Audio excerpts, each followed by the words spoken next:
Okay, that looks like it. We are live.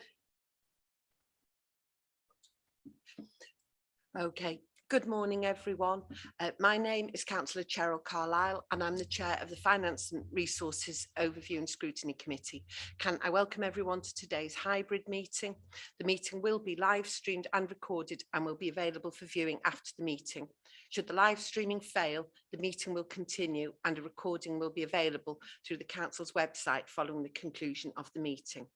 Can I remind members that translation facilities are available and for those attending on Zoom to choose your language of choice.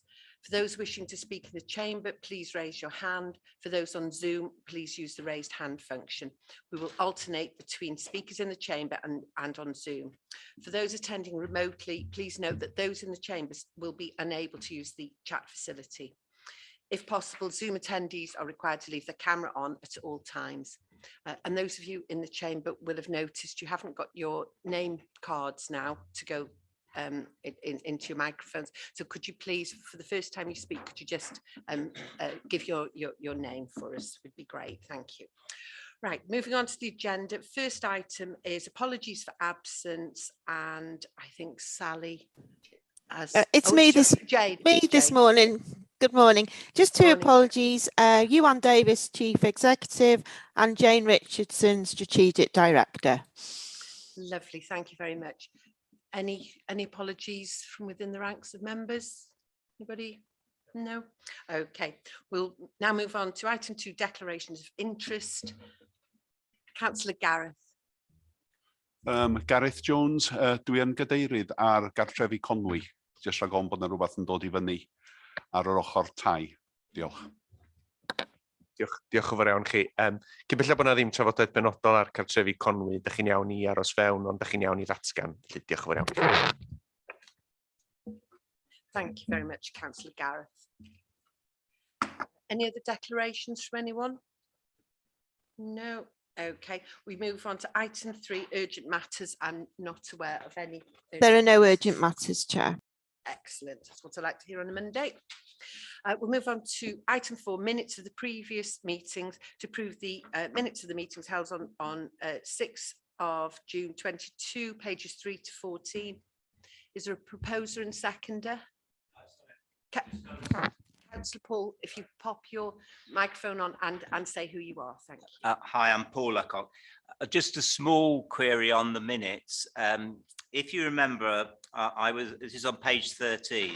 If you remember, I was asking a question about access to private equity and venture capital in the City of London, and whether the Ambition Board, the Growth Fund, had considered paying professional brokers. This seemed a good idea to me to facilitate the leverage of private equity and venture capital. The minute doesn't really reflect that conversation that I had with, I think it was Jane at that meeting. So I wonder if it can just be, you know, capture the point I was raising at the meeting, because I think it is a key issue. If we don't get private investment into the Ambition Board and the growth deal, you know, we're not going to go anywhere. And to me, it seems important, even if it costs, well, it will cost us money to pay for professional access, then I think we should at least consider it. We need to be careful that we're not discussing the item again. That's the only, the minutes are there for correctness only.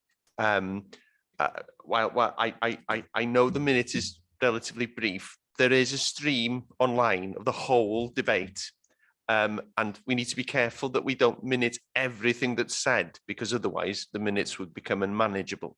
So while I completely acknowledge that you say in terms of brokerage, we can add a line in there about that, which would reflect, I think, what you're saying. Thank you, Ian. Thank you very much, Councillor Paul. I think Jane will have captured that for us. Okay, is there a proposer and a seconder, please, for the minutes? Councillor Harry and Councillor Paul, if everyone would like to show. Lovely, thank you. So confirm those minutes have been approved with the small addition there discussed. So we move on to item 5, questions to cabinet members. I'm not aware of any questions. So we will move on to item 6 to review the forward work programme, pages 15 to 60. Now, Dawn is away on annual leave, and as you know, she circulated an update to members. So have we got any questions on this, any items anyone wants to discuss? Councillor Harry. Thank you. Yes, thank you, Madam Chairman, for the purpose of the live stream.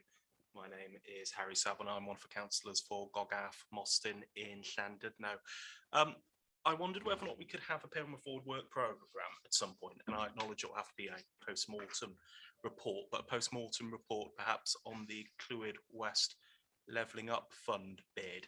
I think members will have seen some press coverage recently, which has been in the public domain. I know that we've had a written email update as members, which we've been asked not to share too widely publicly.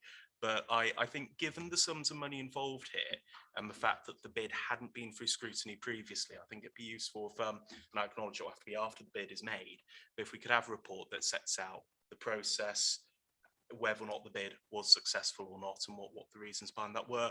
I think some members might be aware there was a consultative meeting with a select few group leaders recently, wasn't there, about identifying an extra £300,000 to support the bid. So it'd be interesting to know where that's come from and where that money will be found, whether or not it's part of a capital programme or whether or not it'll be transferred from elsewhere. So just a post-mortem that encapsulates that at some point would be good. Thank you, Councillor Harry. In terms of the financial position, there will be a report going to full council next week on that one. So I don't, in terms of the capital matters. So I don't think you need a report on that because it will be in council, and the detail of the levelling up matters will be before cabinet as well. So that there are routes there for members if they want more information in any event, rather than we. I am concerned that adding reports to the forward work plan under the forward work plan item can become a little bit difficult in terms of prioritising. So those reports will be available for all members to see in different meetings. I know they're not here, but they will be in other meetings if that helps the member. Thank you, Reen. So it's not coming to scrutiny at all? That specific one isn't, but there is matters which have been before the cabinet and are going before the cabinet, which members can look at and observe. If there is a need for a specific report, it needs to be prioritised in accordance with the other items which we have on the forward work plan already, which are quite extensive. So I would ask the member, it is a matter for the committee, I completely acknowledge that, but I would ask the committee to consider that, because obviously you've seen the size of the forward work plan, it's substantial. Thank you, Reen. So will these reports be for discussion at full council next week? There is a report, Amanda might be able to give a little bit more information, but there is a report specifically about changes to the capital programme, which will be before full council, and that will be an open item in full council. Thank you very much, Reen. I was only just going to come back in very quickly. Obviously, I take report goes to cabinet, that's fine. We'll report financial issues bit, but the wider post-mortem report, as it were. If, let's say, if cabinet made a decision, if it doesn't come to scrutiny, are we able to call in a report of that nature, or what if scrutiny wanted to consider it? I'm not trying my best not to be difficult, but I want to know if we felt we wanted to discuss it, what would be the route to take it from cabinet to here? Yeah, I'm not sure whether there will be specific. There has been a report that's been to cabinet. That was last month, if I remember correctly. I think it was mid-June. So the opportunity to call that one in has gone. Obviously, there is the option of a topic selection form if you would rather do it that way, and that will then be prioritised in the usual way in terms of moving forward. Well, I guess, you know, up-to-date reports will be coming as a matter of course, I guess, in relation to these matters, specifically in relation to the financial matters, which do come here, don't they? So, yeah. Thanks. Thank you, Councillor Harry. Thank you, Reen. So is that the only the only discussion around forward work programme, everyone? If so, could I have a proposer and a seconder for this? Marvellous. Thank you very much. And if members would like to show. Great. Thank you very much indeed. We now move on to item 7A, discretionary cost of living support scheme, pages 61 to 77, and Amanda Hughes, our strategic director, finance and resources, will present this item. Thank you very much, Amanda. Thank you very much, Chair. Just to set out, the reason I'm virtual today is because unfortunately I'm not feeling so well. So I just want to let you know that not an issue, but merely just to explain why I'm virtual and not in the chamber maybe today. I'd like to just present to you then the report on the discretionary cost of living scheme. So you'll recall that government announced a package of measures to help people with the cost of living crisis. In fact, they've announced more subsequently now, but the original package that I'm talking about were announced back in February this year, where there was a main scheme which effectively was giving all households who resided in council tax bands A to D dwellings £150, and as a council we've been administering that scheme. But alongside of that scheme, Welsh Government also gave councils additional funds to design a discretionary scheme, and I guess the purpose of the discretionary scheme was to allow councils to support other residents who perhaps were, for whatever reason, missed out of that main scheme, but might still be worthy, I guess, of some support.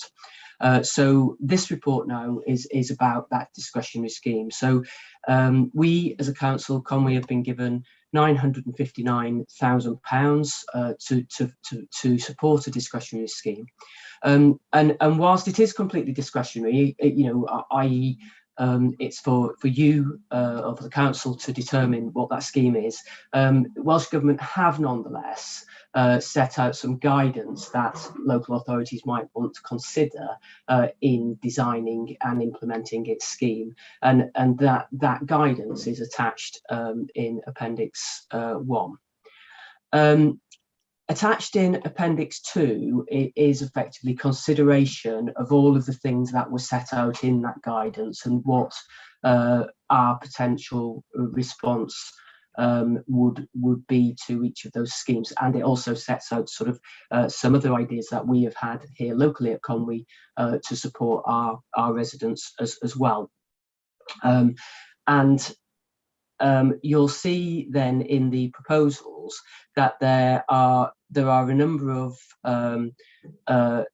groups that were set out in the scheme, in the guidance, such as the fact that there were a number of exempt households which currently don't pay council tax and therefore wouldn't have got the £150 through the main scheme, but because they are exempt because of various different characteristics they might have, but they are nonetheless responsible for their household bills and therefore would be struggling with the cost of living pressures in exactly the same way as those that would have been in the main scheme, and therefore it's proposed that they, for instance, are given an equal amount of £150 through this main scheme. So there's a number of categories, and I've set those out in Table 1 of the report, where we're picking up on characteristics, on suggestions through the guidance of people we might want to consider giving support to, and they're set out in category 1, in Table 1, and there are 2,220 households, and if we were to award those households at £150 in accordance, similarly to the main scheme, then that would spend 333,000 of that 959,000 that we've been given, and that therefore leaves a remaining 626,000 to still be spent. All local authorities are currently in the position of designing a discretionary scheme, and most councils are on similar timetables to ourselves. And as a result of that, I can't categorically tell you what other councils have chosen to do. However, there are a range of considerations being given, and I know, for instance, that some councils are considering then giving support to people in Band E properties. Now, if we were to support people in Band E properties, we have 8,180 people in that category, and therefore, if we divided our 626,000 through by that, we'd be able to support those people by £70. Equally, there's another option, which would be to support people in bands E to I, but those that are perhaps single person discounts, so therefore people who might be supporting a bigger household, but in a sort of a higher rated property in terms of its value, but a single income supporting a bigger household, etc. And again, there are 3,995 people, 5 of those that we could support. So those options I've set out in the table that is on page. My apologies, I get a page number. Page 66 of the pack. Those are the options that are set out in option 3 and option 4, and they would absorb different chunks of the money and would leave some small residual amounts of money that could be distributed for wider use purposes. The other alternative then is to consider what else we might do as a council, and you'll see that in Appendix 3 I've included some economic information which demonstrates that those people that are at the lowest end of the earnings groups across our society are most adversely affected by the cost of living than anyone else. So all income groups, from the richest to the poorest, are clearly adversely affected by the cost of living crisis and the inflationary pressures, etc., etc. But what that chart shows in Appendix 3 is that those at the very bottom of the earning groups are impacted most adversely. And the reason for that is because the percentage of their disposable income that is consumed by energy costs and those cost of living crisis costs is a much higher proportion of their disposable income than it is for other higher earning groups, and therefore they are most adversely affected. So options 1 and 2 in the table on page 66 set out an alternative approach, which is actually to direct more funding over and above the £150 that those groups may have already received, but to give them even more support because of that significantly more adverse effect on their earnings, on their cost of living than of the pressures than on other groups. I've identified those groups by the fact that of the 10,138 households that we have that are in receipt of council tax reduction scheme, 7,790 of those are in receipt of the maximum amount of council tax reduction scheme that you can have, and therefore are those on particularly low incomes. And that is also the case then with people that are on housing benefit only. They also can be classed as having particularly low income. So option 1 and 2, should I say, therefore suggests paying those groups of people an additional amount of money, and option 1 is to give them £70, option 2 is to give them £60. And then that leaves a chunk of funding then for some other purposes. What I would, however, draw to your attention, though, just so that you're minded of that in making a determination, is that since this original package of cost of living measures were put in place in May this year, obviously the Chancellor announced further measures, and in fact those on low income benefits will be in receipt of a further £650 of support through the national government scheme as well. So that obviously targets a similar demographic. So in that sense, just to draw your attention to that. Just moving then quickly to the options of doing some wider use purposes. The reason I think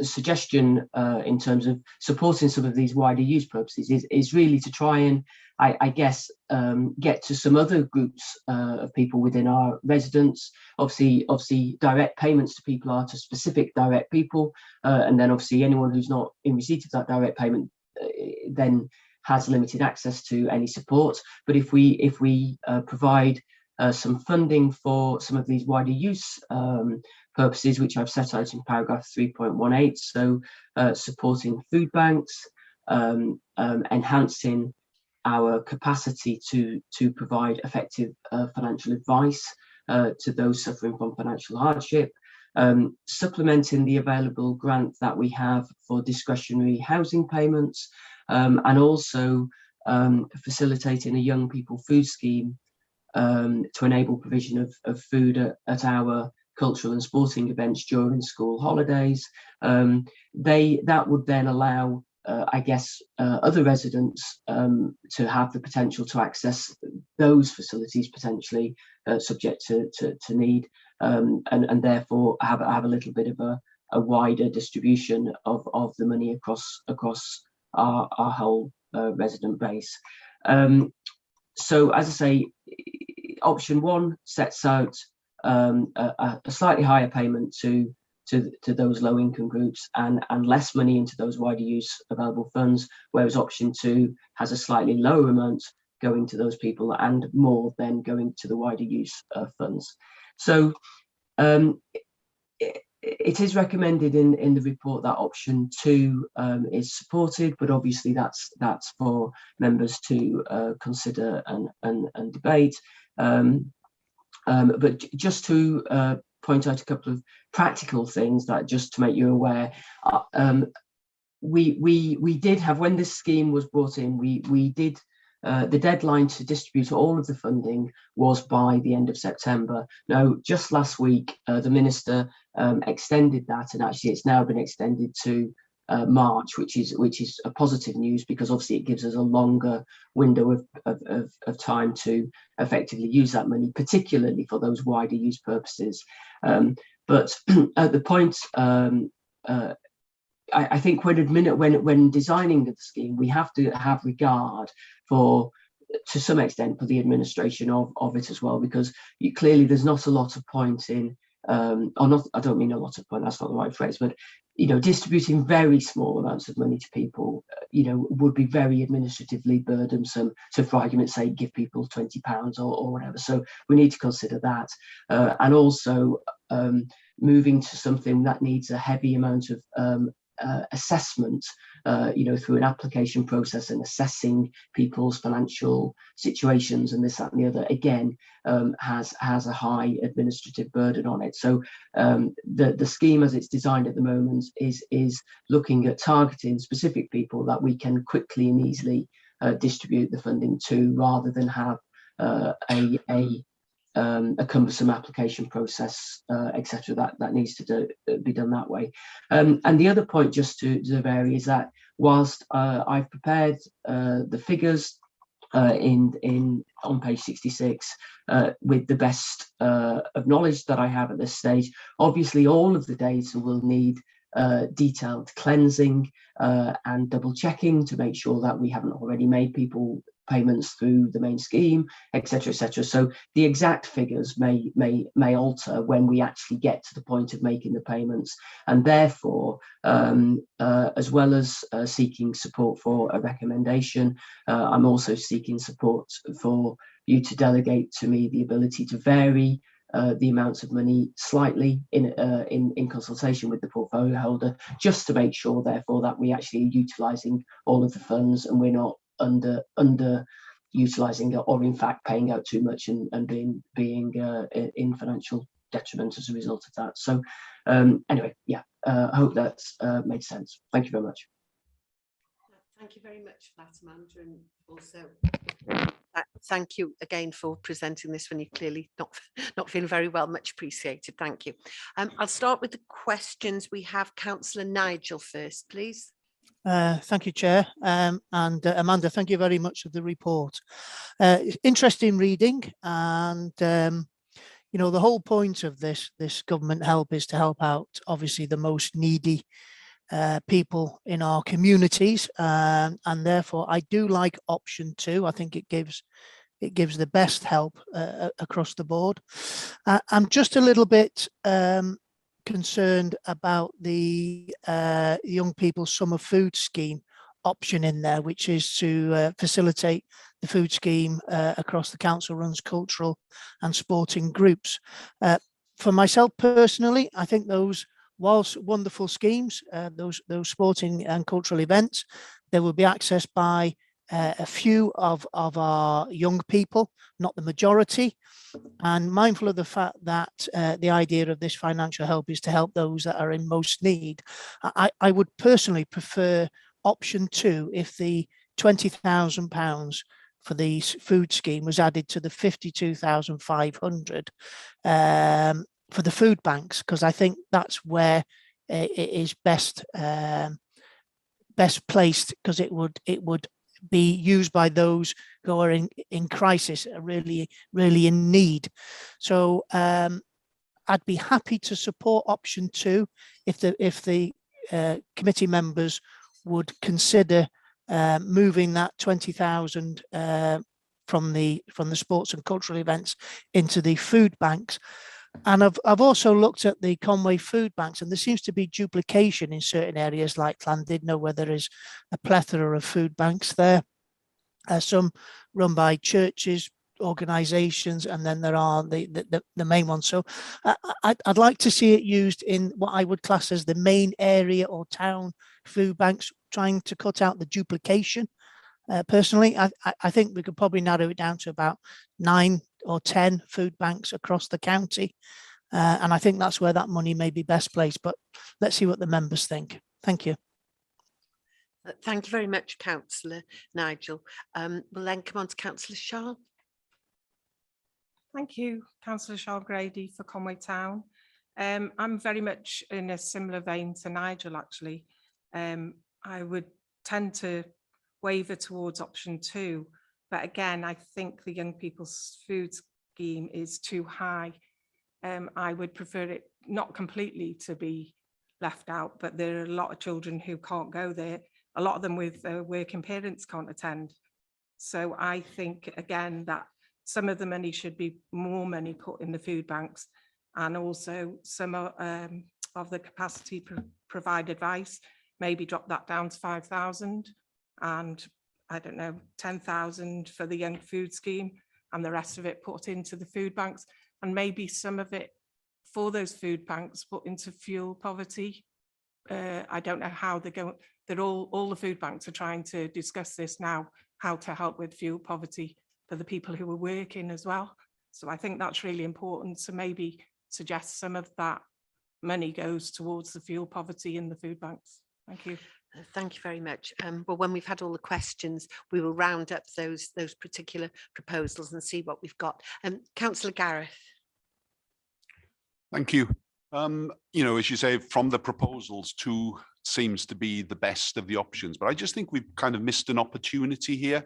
Rather than giving the money directly to people, could we not spend it on actually giving people the skills to manage the cost, or try and manage the cost of living increases?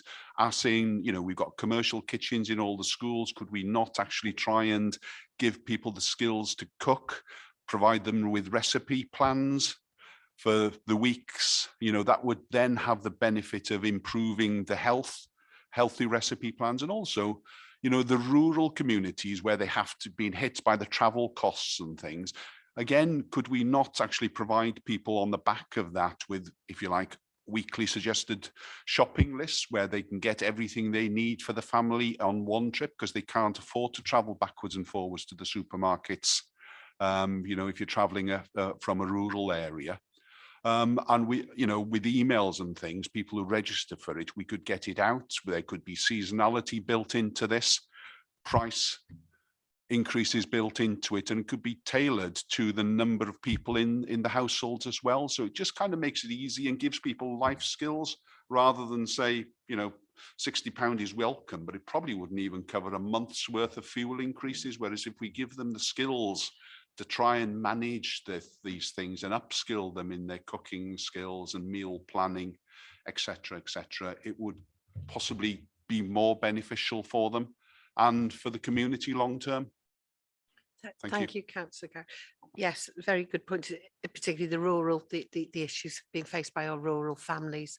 Have we got any more questions up on screen? Not that I can see. Councillor Paul. Yeah, I support option 2. If I can just, if you like, offer a defence to the 20,000 going to the sport and cultural activities. I'm very keen that we encourage some of these children from low income, low wealth families to attend these activities. It may only be a small incentive, but if attending these activities means that you can get a free packed lunch, that is actually an incentive to go to the sporting event or the cultural activity. I know it's on the margins, it's modest, but I think it's saying to people, we really want you to participate in these events that the rest of the community are participating in. That's my only point. Thank you. Thank you very much, Councillor Paul. Councillor Kay. Hi, Councillor Kay Redhead from Kimnell Bay Ward. I represent and live in quite a deprived area, and my concern with the 20,000 to the Young People Summer Food Scheme is they're not always in the places that children can access them, that people from our deprived wards can get to. And I think that's, I would support that volume of cash if the children that need it can access it. For example, the children that are in Abergele, children that are in Town and Kimnell Bay would need to potentially go to Abergele, which they couldn't do if they've got no money, if the parents can't get them to that area. So I'd support that if they were more widely spread around the county and put into the areas that we need them. But I think it does need looking at, because it's quite a high amount of cash if our children can't access it. But otherwise, I would be supportive of option 2. Thank you, Councillor Kay. Have you got any community transport in your town council there that could be utilised to get the children to Abergele? As you were town in Kimnell Bay Town Council, is there any flexibility? Is there a minibus or anything for community use? Just thinking ahead. No, we've got nothing like that. I mean, as a town council, we currently support our food bank, which I don't think many other town councils do. We put quite a substantial amount into that, which we feel does help. I know some concerns from our town council when we do that is that there is a crossover from Denbighshire, because some residents from Rill might be able to access that, but that's part and parcel of it. Some of our residents would access that one. But no, we don't have any sort of facilities. The only way to get there is public transport if the parents don't drive, and a very high percentage of our parents in the deprived areas don't drive. They don't have that access. So no, we don't have anything. So excuse me, it would be really good then if the councillors for that area lobbied for an individual scheme in your area then. Yeah, I would recommend that for going forward. Okay, Councillor Sean. Sorry, thanks for letting me come back. Can I just say that on back of what Kay said, a lot of the working parents can't get their children to the schemes because they're already in work, so it's impossible. So all the parents who are working on minimum wage, who are really struggling right now, especially with fuel poverty, they can't physically get their children to these schemes, so they miss out every time because they're in work. Thank you. Thanks. So I presume the children would have caregivers while the parents were in work, whether that was something to look at. Thank you. Councillor Nigel, please. Yeah, thank you, Chair, and thank you for allowing me to speak again. For me, it's about using this money to the best as we can. I think option 2 does that, but again, my proposal is that the 20,000 is added to the 52,500, making a total of 72,500.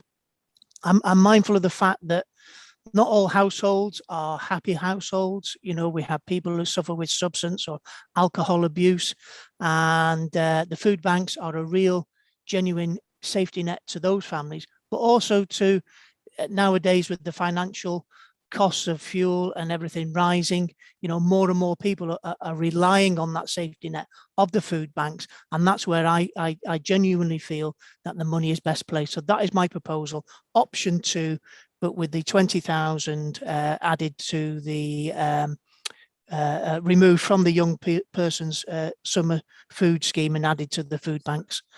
Thank you, Chair. Thank you, Councillor Nigel. And I'll come back when members finish speaking. I'll come back and see if we have a seconder for your proposal. I'm now looking, Councillor Dilwyn next, please. Diolch fawr, Cadeirydd. Chraffu, Gyfrwng Gymraeg, stwch dda. Mynd i asgna'n byd yn erbyn opsiwn 2, ond dwi'n meddwl bod y cynghorydd Gareth yn yn ochr i fama wedi codi pwynt dilys iawn ynglyn â defnyddio ceginau ysgolion i helpu mae'r ardaloedd, achos mae rhaid cofio i deuluoedd sy'n yr ardaloedd gwledig, mae o'n costio mwy iddyn nhw gyrraedd lawer iawn o'r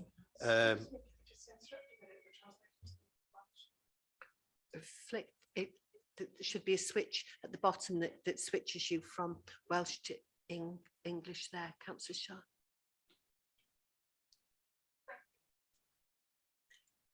Councillor Dilwyn. Ie, be dwi'n dim oed i, os na le, a dwi'n meddwl mae i fan hyn o'n y cynghorydd Gareth yn mynd, os na bosibilrwydd i edrych yn fanylach ar be di'r bosibilrwydd o ddefnyddio ceginau'r ysgolion yma yn ystod y gwyliau, yn hytrach na mwyn i'r ardaloedd gwledig hefyd gael mantais yn nes adre, yn hytrach na bod nhw'n gratrafilio a gwario mwy ar danwydd wan i gyrraedd y llefydd na be fysa nhw yn manteisio wedyn.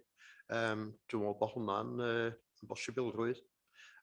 Ac hefyd, mae o'n rhannu allan yn decrach trwy'r sir. Na i adael o fan'na. Thank you, Councillor Dilwyn. Are we talking about maybe volunteers doing this, or are we talking about Conway staff in your proposal? Wel, fel ddedes i yn fan'na, dydw i'm yn cynnig un o'r ddau, ond edrych i fewn i'r posibilrwydd o be di'r opsiynau o fewn defnyddio, achos yn naturiol hefyd, fel da ni'n gwybod o drafodaeth debyg o blaen, mae rhaid trafod hefo'r adran addysg i gael gwybod be di'r posibiliadau fama. Diolch yn rhywbeth fedrwn ni benderfynu fama heddiw, ond dwi'n meddwl bod y syniad yn rhywbeth sydd werth edrych i fewn iddo fo. Diolch yn fawr. Absolutely, Councillor Dilwyn, thank you.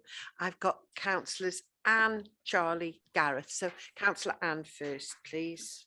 Thanks, Chair. Main purpose for me of raising my hand, Chair, is really to support Councillor Nigel's recommendation. So I'd like to second it. I think it's really important that we do our best with the money we've got. I think that we reduce the amount of administration costs, because that obviously dilutes what's available. And also I think it's really important that we empower other organisations who have got the skills and the sort of client base and the knowledge to be able to use that money wisely as well. So I think transferring the £20,000 to food banks is a really smart idea, and I'm so 100% behind it. So I'm seconding Councillor Nigel's proposal. Thanks, Chair. Thank you, Councillor Anne. Councillor Charlie, then Councillor Gareth, and Councillor Dave. Diolch Cadeirydd, Charlie McCubry dwi, Councillor for Pensan Pantramar Ward in Abergala. Just want to thank you all for your contributions. I want to thank Amanda for all the work she put into this. It's impossible to come up with something which is 100% fair, but clearly this discretionary scheme was there to sort of help out people who had missed out. It's got to be done fairly urgently. You know, we're talking about a cost of living crisis, so we're trying to develop a scheme which, as Anne rightly points out, is quick to administer and gets as far as possible to those we need it. We'll certainly take on board what members have said today. What I would say, there was an event held in Abergele, Pendramar Park. It was a bouncy castle and a free lunch. They expected 300 people to turn up. There were actually 1,500 people turned up.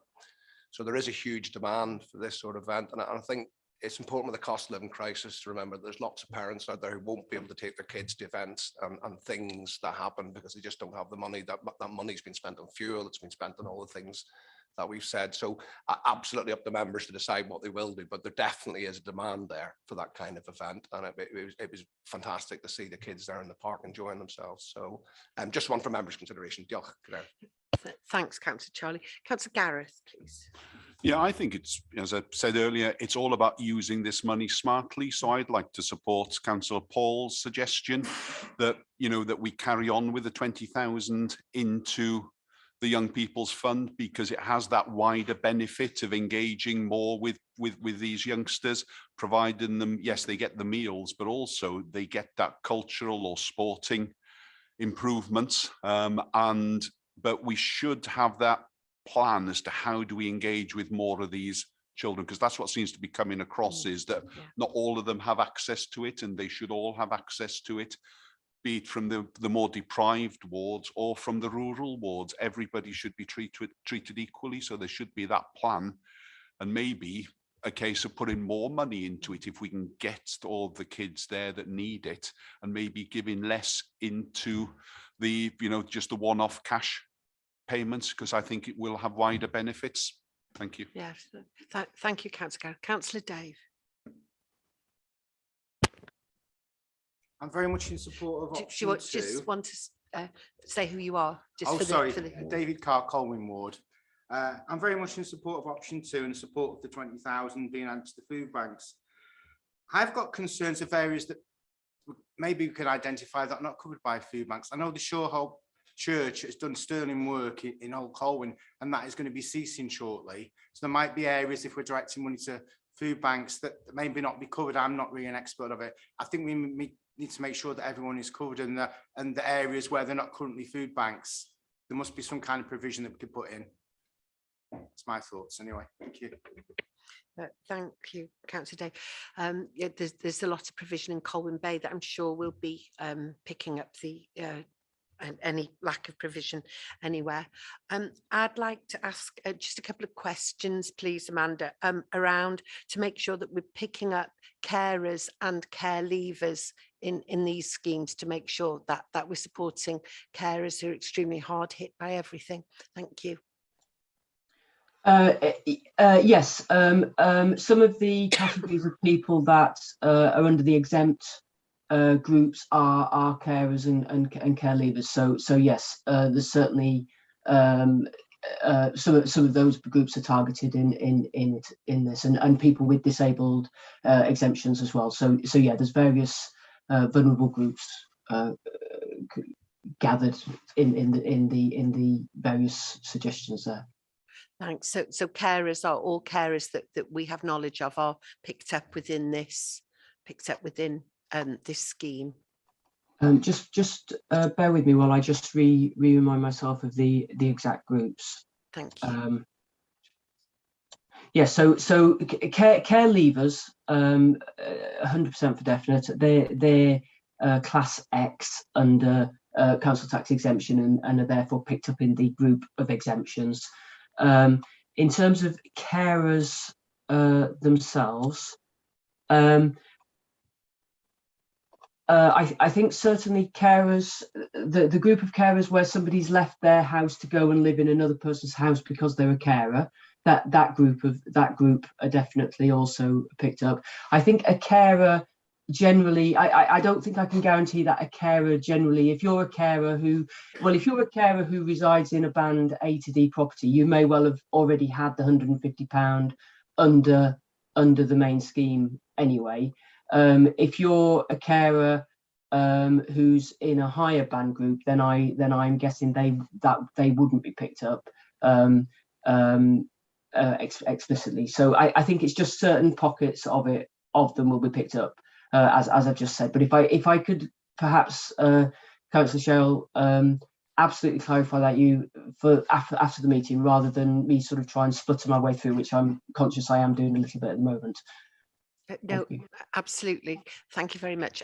Maybe under the discretionary element of what hopefully members will support in terms of recommendations, that we could add in carers that are registered with Conway in that. I'm sure members would agree with that. My second question was, how do we deal with families with shared parental responsibilities? Have we got a scheme whereby if separated parents are sharing parental care, does the money automatically go to the mother, to the father? I just wasn't clear on that one. Thanks. I'm not in a position to explicitly answer that. So effectively, obviously, again, under the main scheme, any parent, if you had two parents and they each were residing in a Band A to the property, then they would have each already received money through the main scheme. If equally, if parents fall into any of the categories of people that we're proposing paying, then that will be the case. But there's nothing in the data where I have sought to explicitly identify parents and yeah, sort of broken home parents as a specified way of and in truth, I think part of the problem is I wouldn't be able to identify those people as distinctive groups in order for us to be able to target them.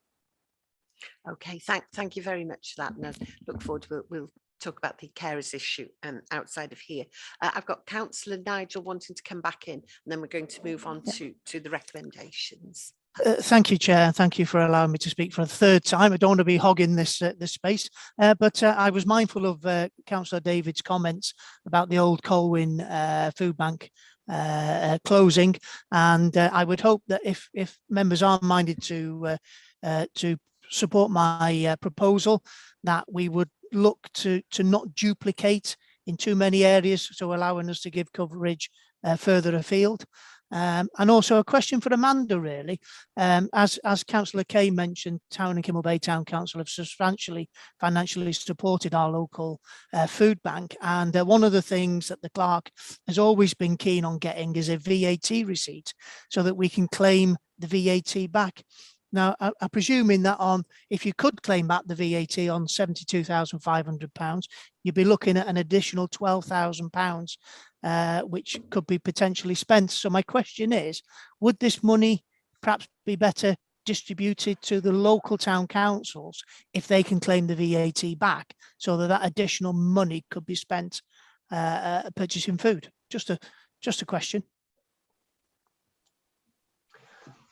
I would have to look into the mechanisms for ensuring that could happen, but yes, I mean, potentially if that allowed the food banks to claim the VAT back, then I guess yes, that might be a more efficient way of doing it. But I would like to explicitly look into how we would do that before committing to that. But yes, we can look into it.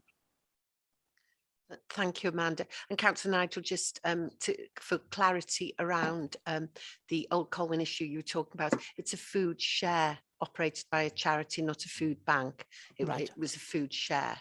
Okay. And yes, so thank you. Just to be really clear on that. Yeah, just on Amanda's comments, I'm not sure that every town council is VAT registered, and I'm not sure that you can claim VAT back on every item of food. But if there is anything that you can claim back, as a businessman, my father always said to me, claim whatever you can, because the tax man, you pay him enough during the year, claim whatever you can. So just mindful of that. Councillor Nigel, thank you. Reen? Yeah, and that was the point I was going to make, Councillor Nigel, to a degree. I guess the more administration you put into a scheme, the more it'll cost in terms of administration as well, won't it? So any agreements that we have with the town council needs to go through a process of approval, etc. And there's quite a degree of urgency here, isn't there, about getting this money out. So I guess that's if we had a lot of time, we could do something a little bit more elaborate, maybe. But we've probably gathered from the questions here today, every scheme, you know, there will be a nuance different that everybody would like to see, but unfortunately, it's really difficult to get a scheme in place where everybody's happy with. I guess the general feeling today is that option 2 is the best option. It's just the slight nuances there, isn't it, really, more than anything else. Thank you for that, Reen. Okay, well, we've got, oh, Amanda, do you want to come back in there? Yeah, sorry, just ever so quickly, just to pick up on a couple of points as we've been going along. Just to say, and I guess it just picks up slightly on the point Reen was making there, you know, and coming back really to Councillor Gareth Jones's point about you know, education and this and the other. You know, when the scheme was first introduced, as I say, there was a requirement to spend the money literally by 5 o'clock on the 30th of September, and it's only last week that the minister has extended the deadline, and while she has extended the deadline to the end of March, it is still with a very heavy steer that they want to see councils distribute the money as quickly as possible, and therefore that is partly why effectively I guess a lot of the actions appear to be quite short term. It's because that's the spirit of the scheme that Welsh Government are asking us to do.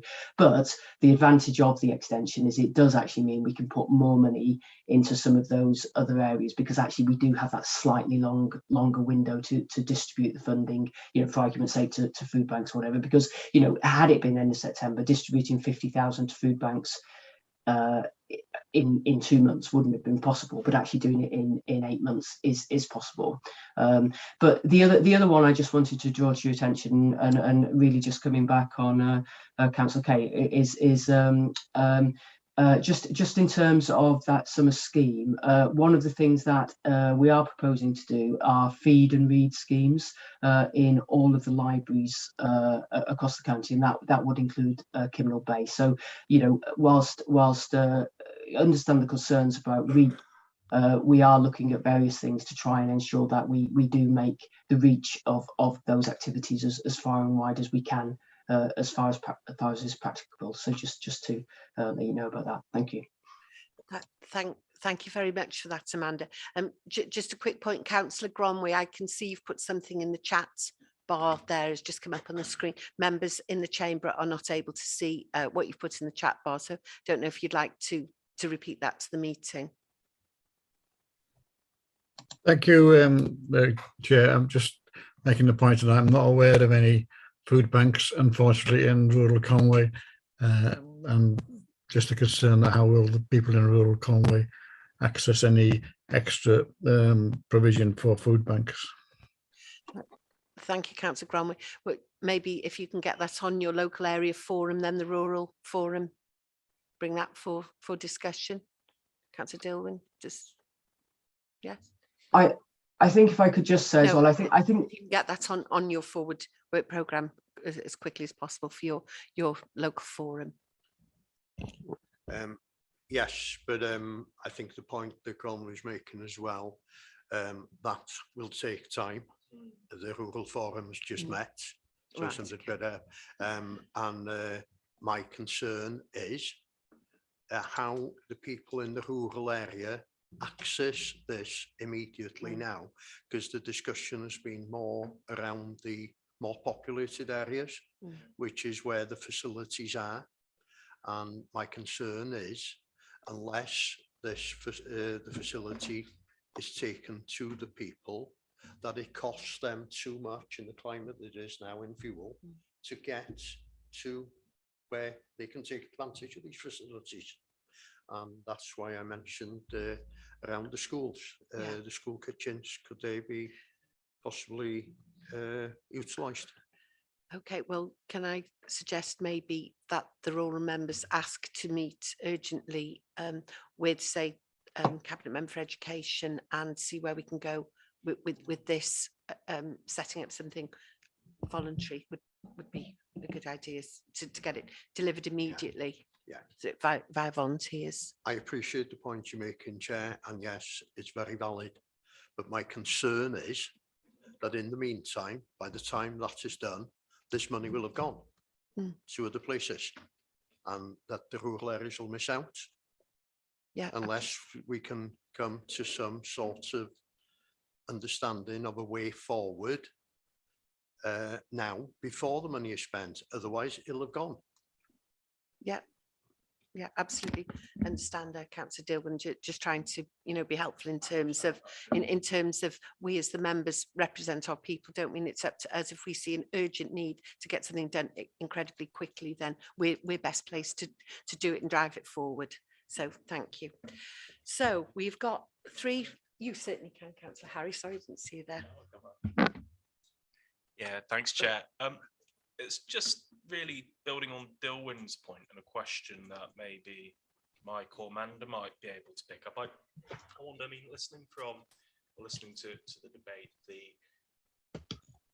the impression I'm getting is that the majority of members would like to see this £20,000 young people's school summer food scheme, that balance reallocated into food banks. And I'm thinking, I get this is urgent, but Cabinet have got a week to look at this. I think there's a suggestion that £20,000 be allocated into the food bank budget. I wonder if there's an opportunity for Mike's nodding, so I'm hoping he's preempted what I'm going to say, for Mike and Amanda and other officers to look at whether or not that £20,000, whether or not Cabinet could put something in place to earmark that 20 for use in rural areas if there's a scheme coming forward. If not, then fine, it would just need to go into all the other food banks we have, which sadly don't cover rural areas. But it's an opportunity for this committee to give Cabinet a steer that we would like to see some focus put on those communities so that no one misses out. I get that's very vague, but I'm doing my best to think how can we draw attention to it whilst also giving Mike and Amanda the flexibility needed to make the most of the money. Mike Priestley, Cabinet Member for Finance. Thanks for that, Harry. Yeah, I'm meeting Amanda later on today, so we can have a chat with that. I can get this scheme for the young people summer food scheme is going to be run by Sarah Ecop. So what I've actually asked Sarah to just send a little bit of information out just to describe exactly what it is, what it's going to be used for. And I think, as you say, you've just heard Councillor Charlie having a community event where they were expecting, was it 150, 300, and a lot more turned up. So I'm more than happy to. I don't want to really see it go, Councillor Nigel. I'd rather have something there, give us a bit of room to work on, but I can get some further information out to you. Going on to food banks are absolutely essential, sadly, in the days we live in at the moment. And they've got some fantastic schemes here where they will do some cookery training, and especially using slow cookers, and then they'll loan out slow cookers to families and along with training and recipes. So this money could be used by food banks for that type of scheme. Sadly, the use of school kitchens throughout Conway, I think, is perhaps a debate for another day, and I don't think we're going to get any resolve today from it.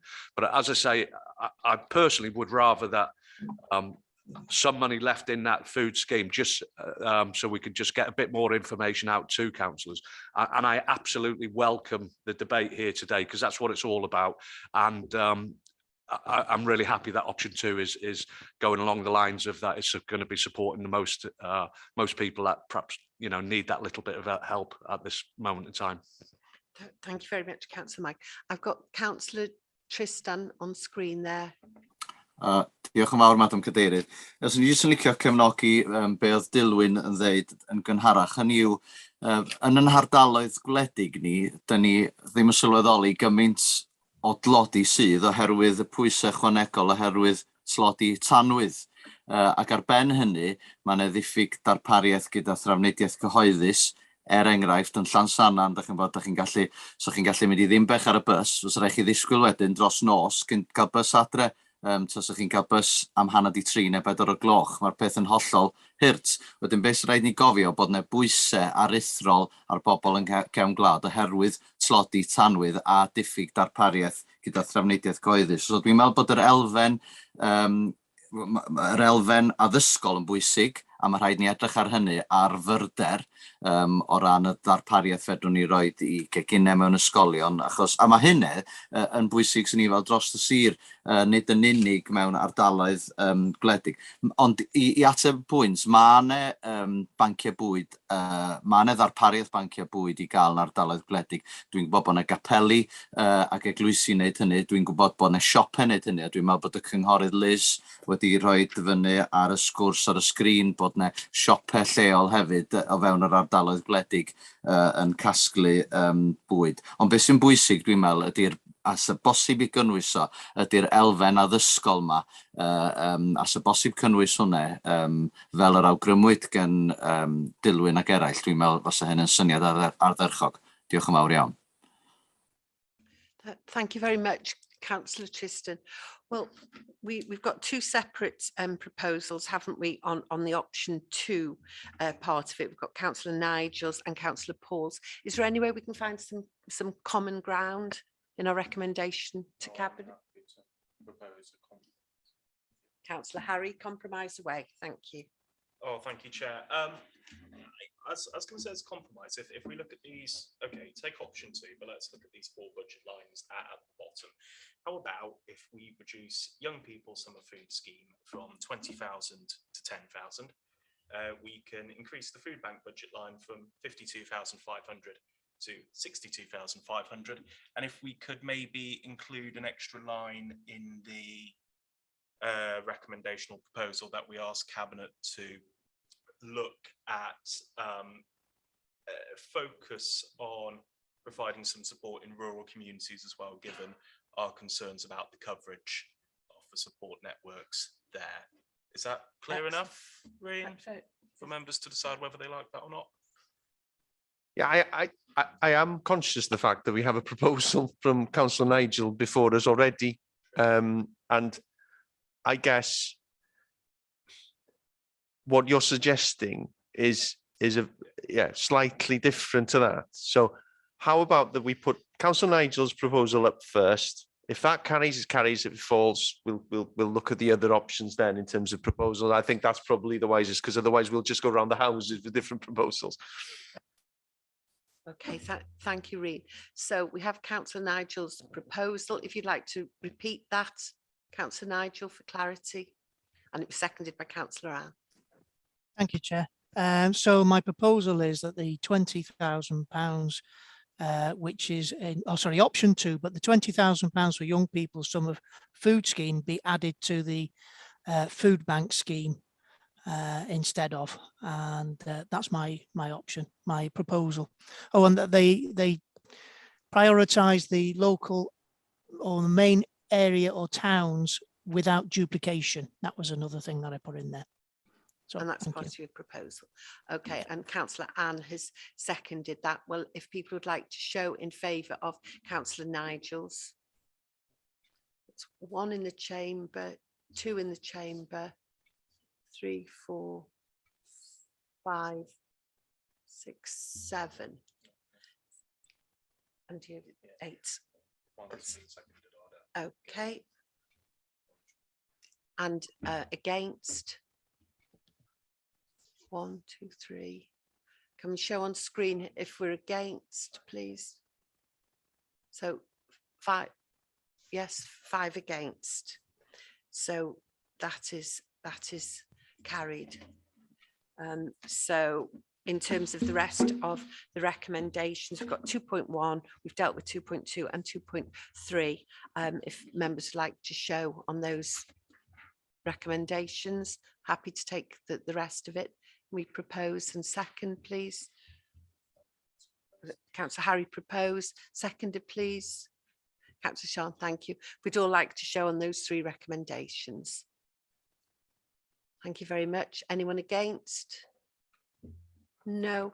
Okay. Thank you very much indeed, everyone. Thank you, Amanda. Now we have time to make it, don't we?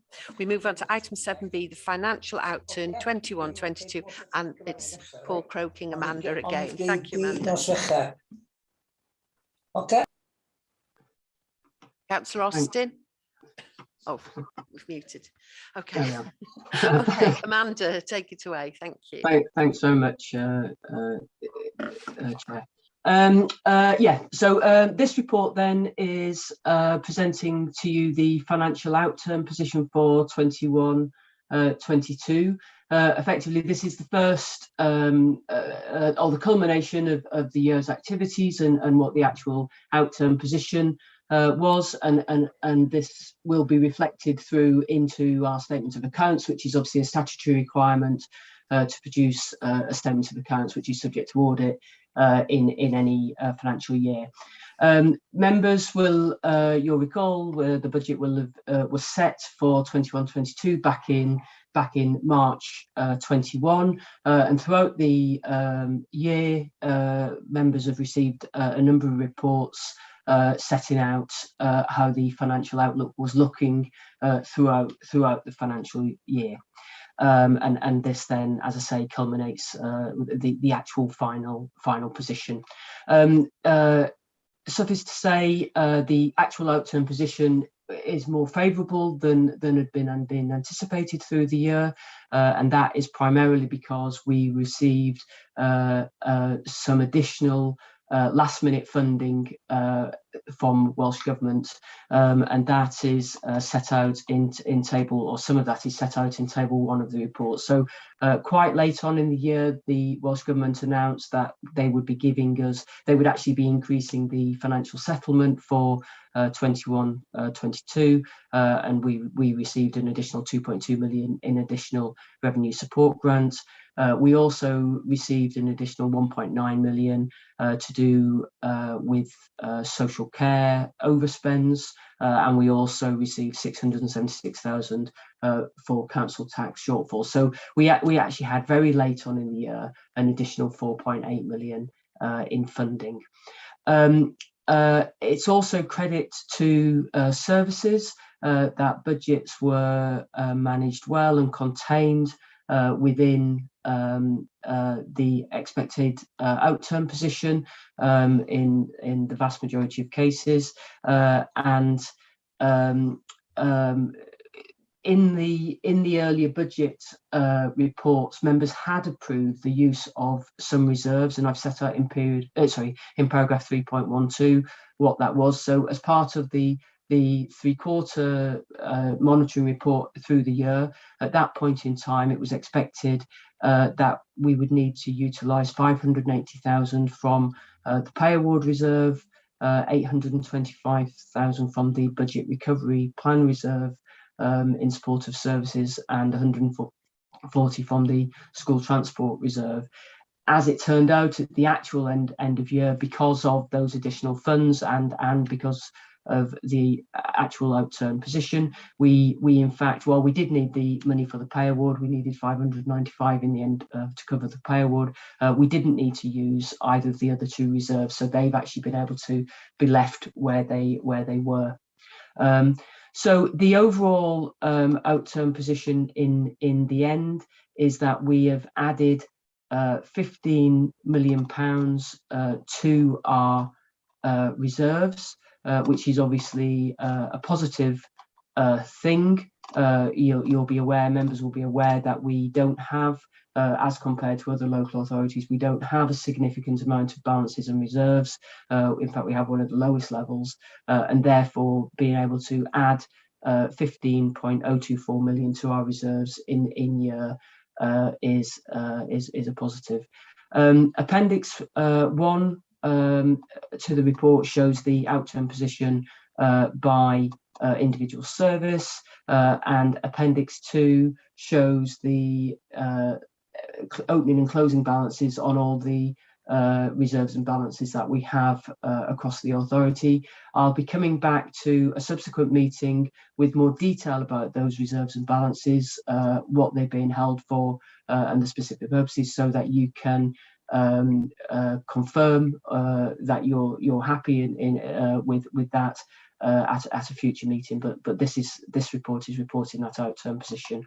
I just make one amendment to the recommendation, in the sense of I've realised that it's my error in that in recommendation 2.3 I've quoted the movement in the reserve rather than the actual reserve. So if I could just correct then that recommendation 2.3 should actually say that Cabinet note that the general fund balance as at 31st March 2022 is 3.510 million, and that the overall level of reserves and balances is 41.224 million. My apology, the 15 million was the addition, not the actual year-end position. So just to make that amendment. But happy to take any questions on the outturn. But as I say, in overall terms, a very positive outturn position for us, where we've added, as I say, 15 million to our reserves across the authority. Thank you.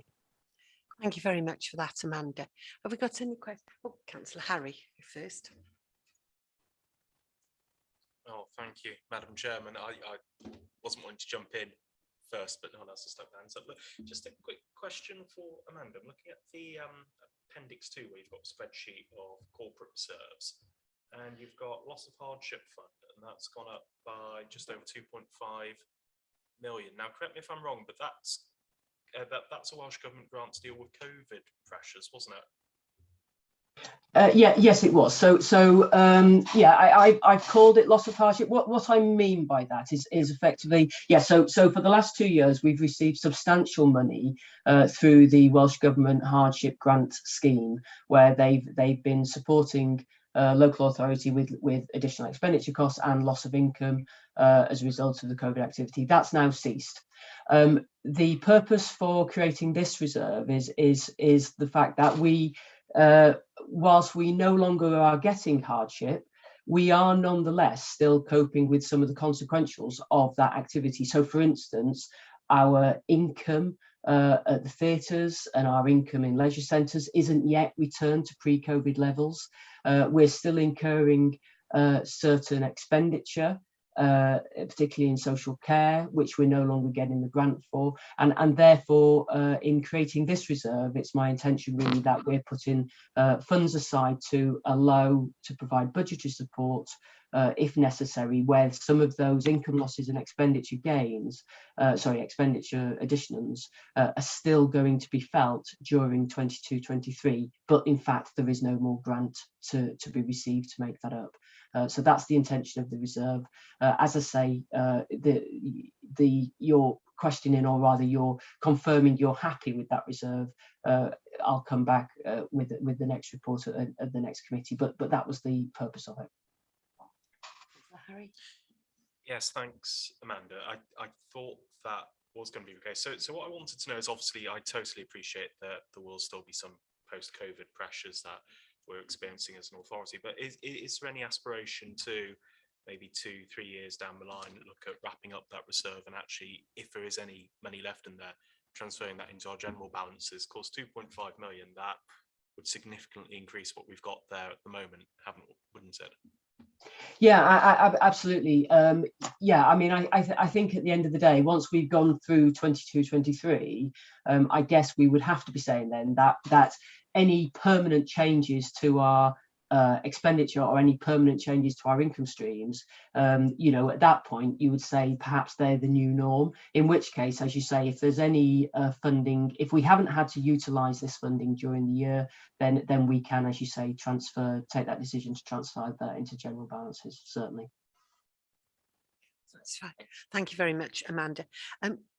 Before we move on to the recommendations, because I haven't no more speakers, Councillor Gromway, can I just, Councillor Ann's popped up, and Councillor Gareth, could I just remind the members that are attending remotely? I can see more things popping up in the chat bar yet again. Could you pop your hand up and say those things, Councillor Gromway, because the members in the chamber, as I pointed out before, are not able to see that chat and are being left out of that. So I'll bring you in after that. I've got Councillor Ann first, then Councillor Gromway and Councillor Paul.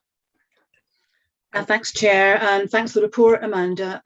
It's good news that we're obviously in a better position than we expected to be, Amanda. And obviously, you know, as you know, I've got an ongoing concern, which we will talk about another time, about the lack of funding, sufficient funding and allocation of funding to our schools.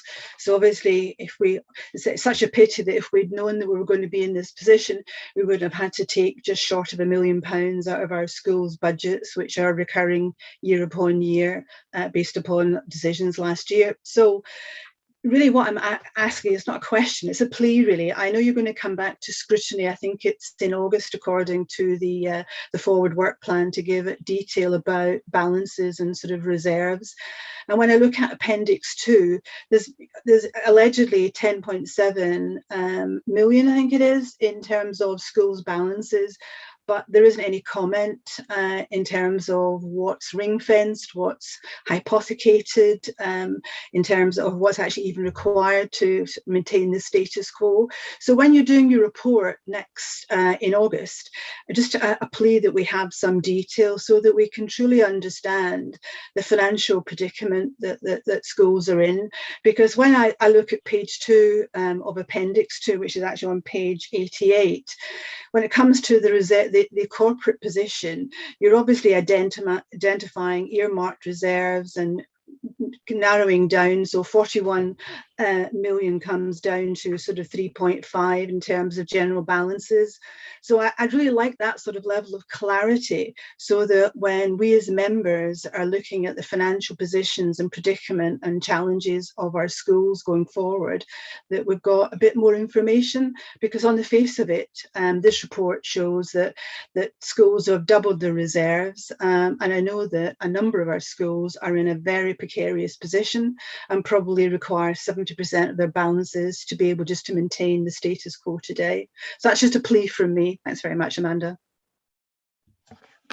Thank you. Perhaps if I could just quickly come back. I understand that, Councillor, and certainly I would slightly refute perhaps your assertion that we wouldn't have needed to make budget reductions as part of the budget, only in the sense of obviously this is one-off money, and of that 15 million additional that's come in, 5 million of that belongs automatically to the schools. So the 10 million additional that we have across the General Council, I think, you know, we wouldn't have been able to support underlying recurring budget savings. You know, we couldn't have avoided that through this one-off money. So but I appreciate that's opinion, as it were.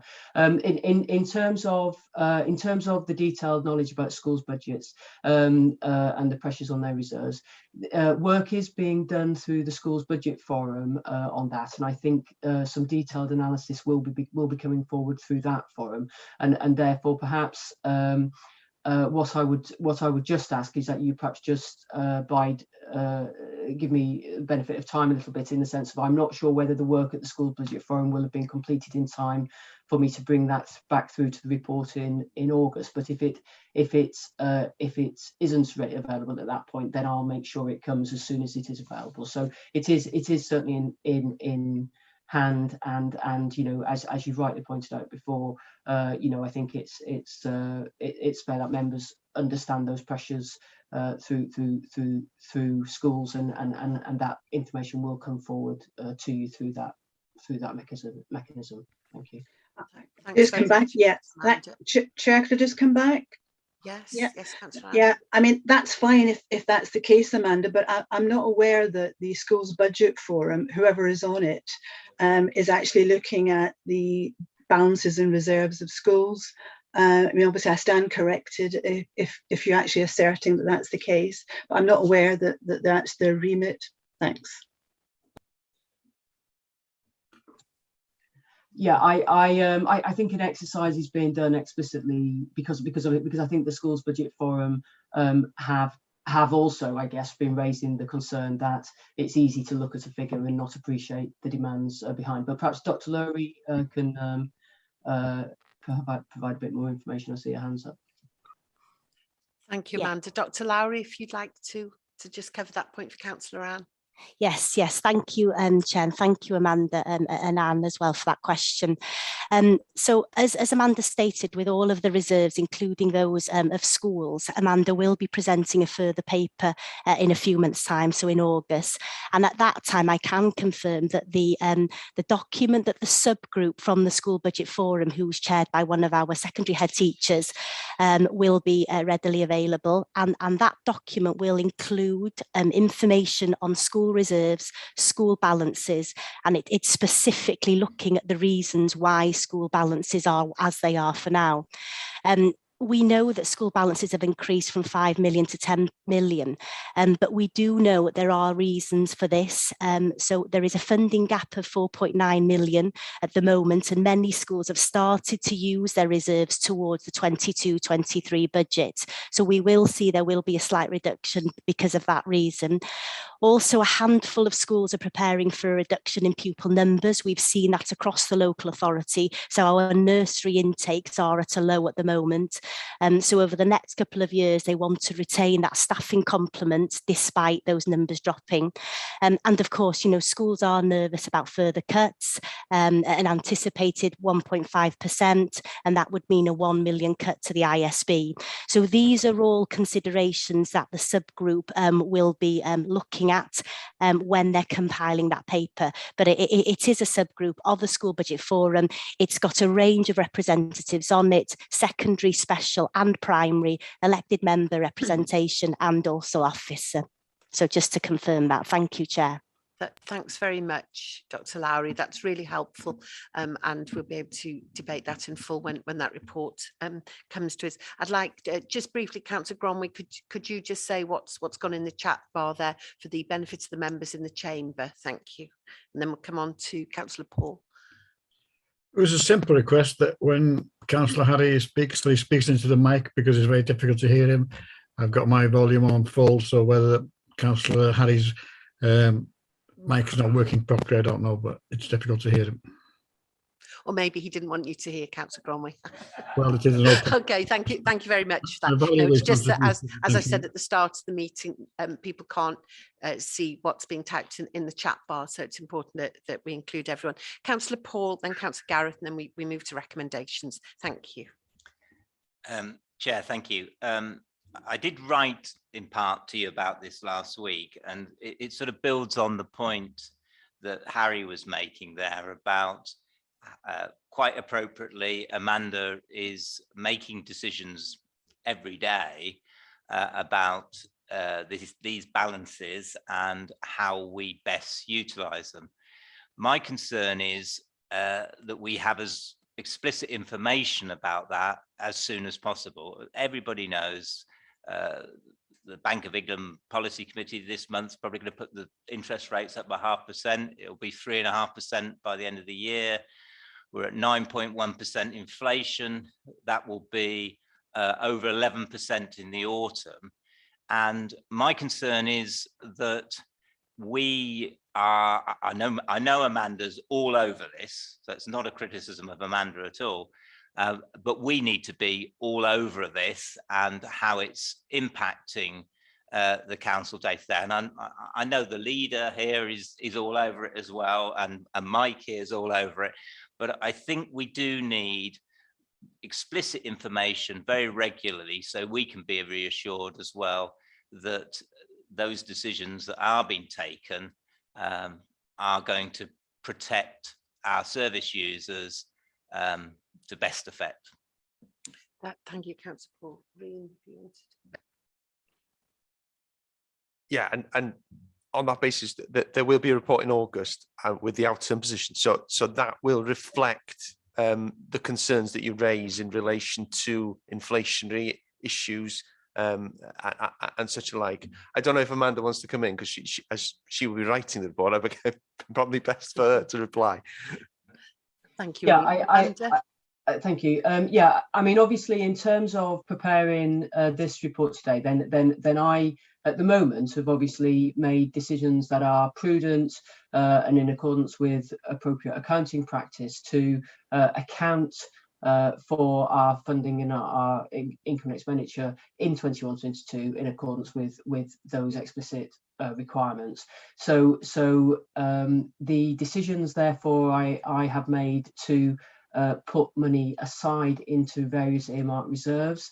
At the moment I've done based on my professional judgment, but obviously that is rightly there to be scrutinised by you as members, and hence why next month I'll come back with a detail about those reserves. I mean obviously I've provided today the information about what I've done, but in next time I'll come back with a little bit more detail about why I've done some of those things for you to decide whether you agree with my judgment or not, effectively in relation to that. And certainly you know, when you scrutinise them with the report next time, you know, if a decision is taken, for argument's sake, using Councillor Harry's decision there, that we don't need to have quite as much put aside in a loss of hardship fund, and in fact we could put more into general balances, then that decision can be taken. Having said that, obviously the overall pot will remain exactly the same. It's purely then about which pot individually it sits in within the overall total. The overall total is fixed, and as I say, the overall total is got to by me applying proper accounting practice in drawing together our financial statements. But yeah, certainly happy to have any further debate about exactly where we might see our biggest pressures going forward. I mean, the other observation I would equally make is you know, the adequacy of some of these reserves is not necessarily enough to meet some of the pressures that are being spoken about. I mean, I've put you'll see I've put some money along away for pay award pressures. You'll recall as part of the budget that I set aside around 4% for prospective pay awards. I put a little bit more money into a reserve here now, but about 1%, or if all the pay awards, both teachers and non-teaching staff, were to receive another 1% above the 4%, then that across the authority equates to about £1.5 million in funding. You'll see from here that I've put there's about £2.5 million in that pay pressures award, so that's only, you know, less than 2% of funding. The pay claims that have gone in by the union, by the employer unions, etc., is 11%. Clearly, if 11% were to be what the pay awards would be, then the funding we have is just simply wholly inadequate. So you know, I've put aside money in accordance with the funding we have. I don't unfortunately have a magic money tree to find funding that we don't have. Understanding about what those pressures are again will be coming through in various reports at later points. Thank you. Thank you very much for that, Amanda. Councillor Paul, are you satisfied we will be discussing this then? Yeah, very satisfied. Lovely. Thank you very much indeed. Councillor Gareth. Thank you. Amanda, referring to the report that's going to come forward next month, will it include a 5-year plan for the reserve so that we can actually know where we're trying to get to, and then we can judge annually or whenever we want to as to whether progress is good, bad or indifferent? Thank you. I probably would envisage that, Councillor Jones, coming through more when I bring back a medium-term financial strategy to yourselves a little bit later in the year. The specific report I'm talking about in terms of the reserves and balances is one where I would intend to bring some detailed analysis of what all of the reserves and balances are being held for, and in a lot more granular detail. So at the moment, for instance, on here there is only a single figure against each of the service reserves, for instance, whereas in fact they're broken down into a whole range of individual reserves where service heads have made requests for earmarked reserves, etc. So the report I'm talking about for the next is more a detailed analysis of Appendix 2 with some more detailed explanation of the purpose and nature of reserves to make sure that you're happy, the reason they're being held. The longer term look, as I say, I would envisage dealing with more in the medium term financial strategy work, which will be coming back a little bit later on. Thank you, Amanda. Councillor Gareth, do you want to come? Yeah, understand where you're coming from. You know, personally, I just think it's really important that we know where we're trying to get to and how we're trying to get there. Thank you. Thank you for that, Councillor Gareth. And last question, Councillor Dave, then we're moving to the recommendations. Thank you. Yes, on the settlement with the residential homes, I think it was 9%, and the Welsh Government is looking for all social care workers to be paid the £9.90. The settlement wasn't sufficient to be able to pay that. I'm just thinking that if we don't recruit and retain people in the residential homes, they're just going to close. I mean, the closure is just, it's getting beyond what's acceptable, the number of homes that are now closing.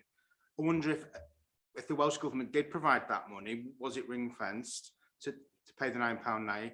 And could we pay as a payment to the homes as an urgent payment that money could be specifically used to increase the wages to £9.90? Could we pay money to the homes now that can be done so that no more homes are going to be closing? Because I said it's going to be really something. If these homes close, they're never going to reopen again. So I think we need to do something urgently to make sure that the residential homes can pay the £9.90 so they can recruit and retain staff. And would that be possible for us to do? Yeah, I think we're straying into 22-23 budget issues here. In terms of the budget that was set, all of the money that we received by Welsh Government was passported on through our fees. Obviously, in terms of any in-year pressures resulting from care homes, then that can be looked at and considered through consideration of the 22-23 budget. So yeah, I think not directly relating to this report, but yes, obviously can be considered in year. Thanks very much, Amanda. Thank you, Councillor Dave. Good point. Just briefly, yes. Briefly, I think it's a crisis now. The homes are closing now, and we need to do something now. We can't kick it into long grass till next year's budget. So, as I said, if a home closes, it's never going to reopen again. And what do? I think there are people in the county going to residential care, and at the moment, and what they're being told is your parents or your elderly relatives are being moved hundreds of miles away. We need to do something now. And if we don't do something now, then more homes are going to close. So I think it is a matter of urgency, and we do need to find that provision, just so that the homes can actually pay the £9.90, because staff are leaving. They can't recruit staff and they can't retain staff. So I think it's an urgent matter. That's my opinion. Yeah, absolutely, Councillor Dave. And I spent the last 12 months, 2 years actually, asking the Welsh Government the very same questions, and not enough money did come forward to properly support our nursing care homes, and that is why we're in the crisis we are currently in. So the Welsh Government did not listen to the questions and the concerns of myself and cross-party colleagues across Wales as cabinet members. So that's something I'm sure we're going to have to be looking at urgently. So oh, Amanda, if you'd just like to final word before we go to recommendations. Thank you. Yes, sorry. Yeah, just to assure Councillor Carr, it is a situation that we're alive to, and Jenny, Director of Social Care, and myself and others are actively involved in a number of discussions around care fees, both regionally and nationally as well. So yeah, it is an area that a lot of work's been done on, but as I say, not directly relevant to the closure of last year's accounts. Yeah, thank you, Amanda. And we're very aware of these moves by Gwynedd Authority last week to raise their fees, which will possibly lead to our workers from Conway going over the border to Gwynedd, which is absolutely the last thing we want. So I hope that that's being considered by yourself and Jenny to say it's a matter of priority. So we'll now move to the recommendations, everyone. 2.1, 2.2, and on 2.3, please note the correction by Amanda. We put in there the overall level of reserves and balances, 41.224, if I got that correct, and the general fund, the addition is 15.024 million. So just to note those changes before we go on 2.3. So those 4 recommendations, could I have a proposer and a seconder, please? Councillor Paul propose, seconder. Oh, and Councillor Nigel, lovely. If everyone would like to show in favour. Thank you very much. Anyone against? No, no. Oh, slight delay with people putting their hands down. Is that Councillor Wood appeared? He had his hand up. No. Hand up, Cheryl. Hand up. Yeah, in favour. In favour. That's lovely. Thank you. Slight delay on the screen. Okay. Great. Thank you, members. We'll now move on to item 7C, the capital programme 21-22.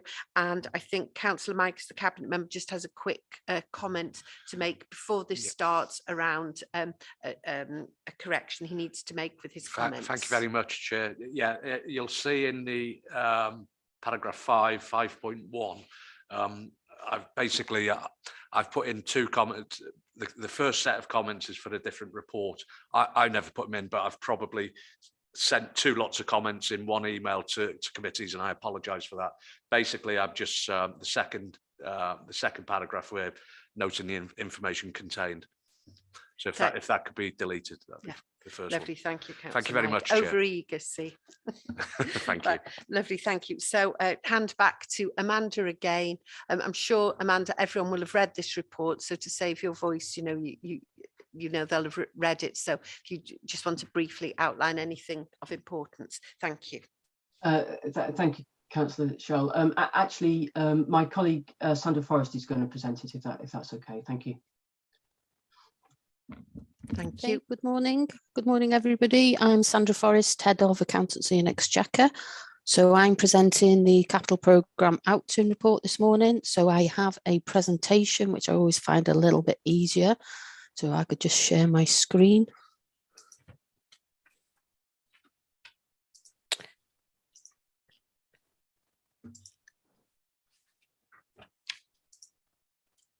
Okay, can we see this sharing screen?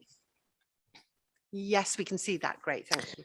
Okay, so the summary and the key points of the report then is to inform members of the outturn position for 21-22 and report the variations to the programme that was approved in February 22. And then to recommend to Cabinet the carry forward of 63.457 million of capital programme schemes to 22-23 and subsequent years. And I was also being made aware of the note that Councillor Mike Priestley has just talked about on page 95. So I've added it into my presentation. So we can ignore that now because Councillor Mike's done that. I'm also very aware that we have a lot of new members here today. So I wanted to provide a little bit of background on the capital programme for the new members so they understand. So if the older members can just bear with me while I just run through a few things about the capital programme, what it's about then. So I suppose with the older members. And sorry, the seasoned members then. So just quickly then, the difference between the capital and the revenue expenditure then. So capital expenditure is where we're spending money on assets, so on vehicles, on property, and that lasts for more than 1 year. So that's how it gets included on the programme. Where revenue expenditure is our day-to-day running costs, so our salaries, the maintenance, fuel, equipment, etc. So that's the difference between the two. And then the other one is how are schemes included in the capital programme every year then. So for new members, at the beginning of the year then, service managers submit business cases to include new projects on the capital programme each year.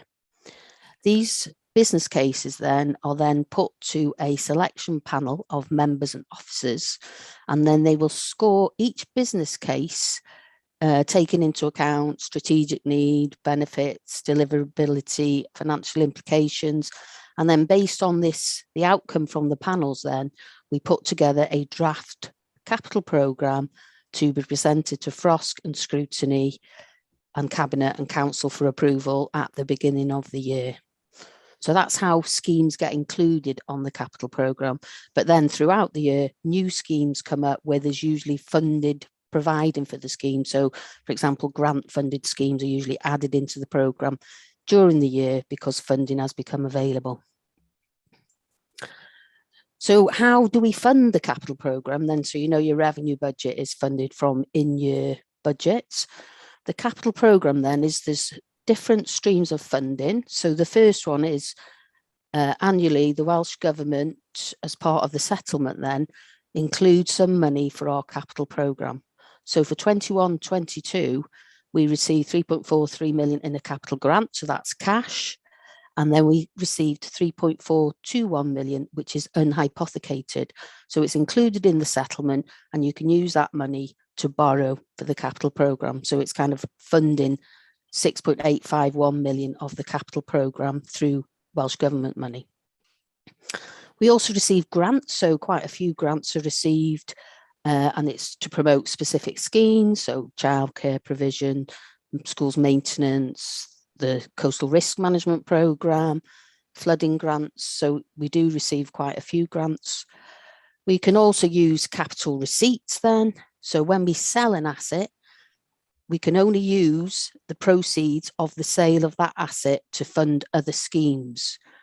That's unless we have a directive from Welsh Government where we can use the funds to fund revenue expenditure. And then finally then, we can also fund schemes through unsupported borrowing. So this means that we pay for the scheme, we then take out debt to fund the scheme, and then we pay for the scheme over a number of years based on the asset life, and that's called the minimum revenue provision. So I've provided a little example there to make it clearer. So if we buy a recycling vehicle and it costs us 160,000 and that's got an asset life of 10 years, then we will pay 16,000 a year from revenue for the cost of that vehicle in the year after it's operational until the useful life is finished. So for 21-22 then, the outturn, this is how it was funded then. So we used 6.851 million of supported borrowing, 10.45 of unsupported borrowing, so that's debt, and 7.622 for grants and capital receipts. And that was what was approved at the beginning of the year. So the outturn for 21-22 then, so we started off with the first programme being approved on the 1st of March at 24.928 million. Plus we had 9.128 million of brought forward schemes, which included the Bron and Ant Children's Assessment Centre and Schools Maintenance Grant. And then throughout the year, for each quarter then, we revised the programme based on brought forwards, etc. So in September, it was 91.233, November 94.687, and in February, the last approved programme was 96.93. So the actual outturn then is 105.57, which included 42.112 million in year, and then the requested carry forward of 63.458 million.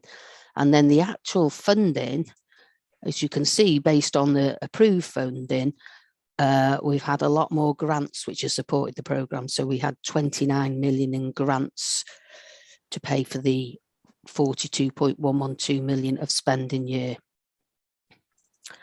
So in February then, this is what the programme looked like. We estimated that 43.439 million would be spent in 21-22 and 53.491 in subsequent years. And that was the programme approved in February. Appendix 1 gives the details of the schemes where there is a variance against the revised programme.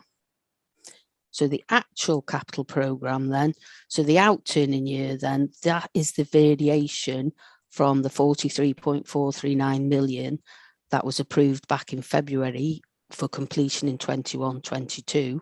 So we had 10.464 of schemes reprofiled, so moved forward into 22-23.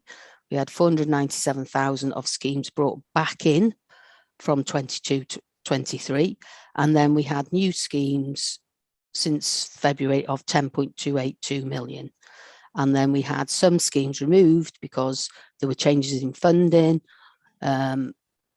which gave us an outturn position of 42.112 million. So the approved carry forward in February is 53.491 million. We then requested an additional carry forward of 10.464 million, and then we have the 497,000 which was taken back into 21-22. That gives us the carry forward of 63.458. So in Appendix 1, it gives you the details of the variance against the revised programme, and there's a little key at the bottom to say why they were being revised. So the main schemes for 21-22 then, so you can see this is where we spent our 42 million. So coastal defence, flood risk and structures was over 15 million. Social services projects amounted to 4. Vehicle plant replacement was 3.2. So that just gives you an idea of where we spent that 42 million. So looking forward then, for the total spend then we had a grant funding of 29.2, and included in the report then there's a paragraph around the 5.5 million of displaced grants. So this means where the grant was awarded in year for a certain scheme, but we haven't been able to utilise that grant.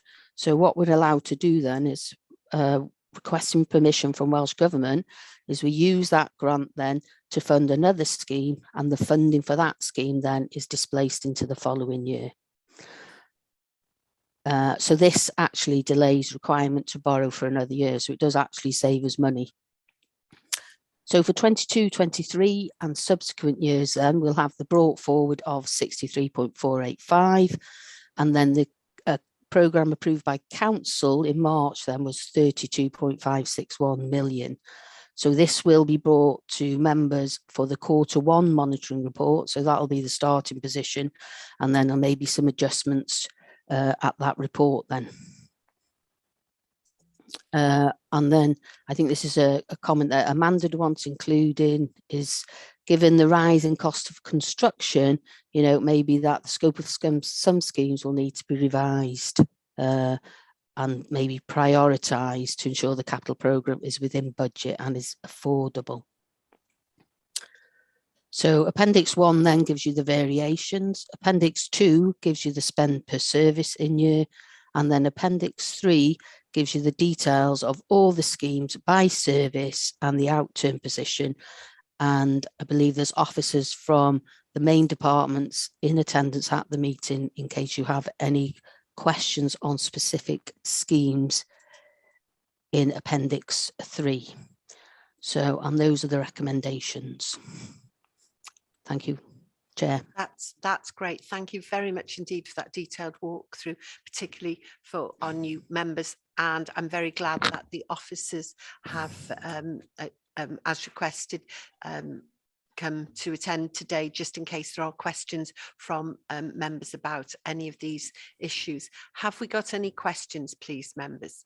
Councillor Paul, first question. Yeah, it's to build on the, in a sense, that final point that Amanda requested Sandra to put in about the increased construction costs. Can we be told how many of the present capital schemes are now having to be retendered? And if I can give you a specific example, my understanding is there were certainly discussions about retendering the Penryn Bay Sea Defence Scheme because of the costs involved in terms to the contractor in terms of particularly the cost of rock. So what I want to know is how much slippage are we likely to be facing on these schemes because we're having to retender And the specific question, obviously, in terms of Penryn Bay, is that an example of the sort of problem that we're facing? Thank you, Councillor Paul. I think maybe someone from the services, Geraint Edwards, could Have we answer got that. Geraint there? Oh yes, I can see Geraint. Good morning. I can't tell you how many schemes have or will be retendered. Geraint, Geraint, could you turn your video off? It's really bad sound quality. Maybe that'll help. Thank you. Say that again. Cheers. Is that any better? Yes. Sorry. I can't give you details on the number of schemes that have been retendered or how many are going to be retendered. And it would be a guess if I were to do so. In terms of Penryn Bay, that is highly unlikely to be retendered. I don't expect that it will be. But in terms of costs, and again, it's a difficult question in terms of what are the costs of all the schemes. In terms of any increased costs, the schemes will be made up of many different components, so it will vary from scheme to scheme. And so I think it probably, if there are concerns, then those questions should be directed at the individual schemes. I think it'd be too complex to try and aggregate them all. But I think if the specific question was with regard to Penryn Bay, it is unlikely to be retendered. Thank you very much, Geraint. Councillor Paul, does that answer your question? Not really, but maybe again, when we next have this, we will. What I'm anticipating is that there will be significant slippage. So again, we need to be fast-footed, don't we, so that we maximise our in-year expenditure. Because if we are delaying expenditure at the present time with this rate of inflation and interest rate, the costs are only going to go up. So it's in our interest to spend as much as we can now, not only for economic growth, but we can spend as much now because that money is not going to pay for as much going forward. Yes, very good point there, Councillor Paul. We all know the cost of anything to do with building is, as everything else, is currently going up. Amanda, you've got your hand up. Thank you. Yeah, thank you very much. Yeah, just in terms, you know, as Geraint said, we don't have a comprehensive picture of every scheme that we're currently undergoing in terms of where it is with contracting and tendering and issues with that. What I would say, however, is I do think there are certainly instances where things are having to be retendered, and there are certainly instances where we're struggling to get tenders in because of a lack of contractors and that kind of stuff. So I think it is an issue that not just we're facing, but many authorities are facing, and which is causing us problems both in terms of price, but also problems in terms of deliverability, which is why I think it's an unusual step that I'm suggesting, in the sense of I don't think we would have historically looked to do a review of the capital programme that was already previously approved and in train, but I think given the circumstances, there is now a need potentially for us to do that, because what I guess what in my judgment would be is we can't afford our 90 million programme to suddenly cost us 100 million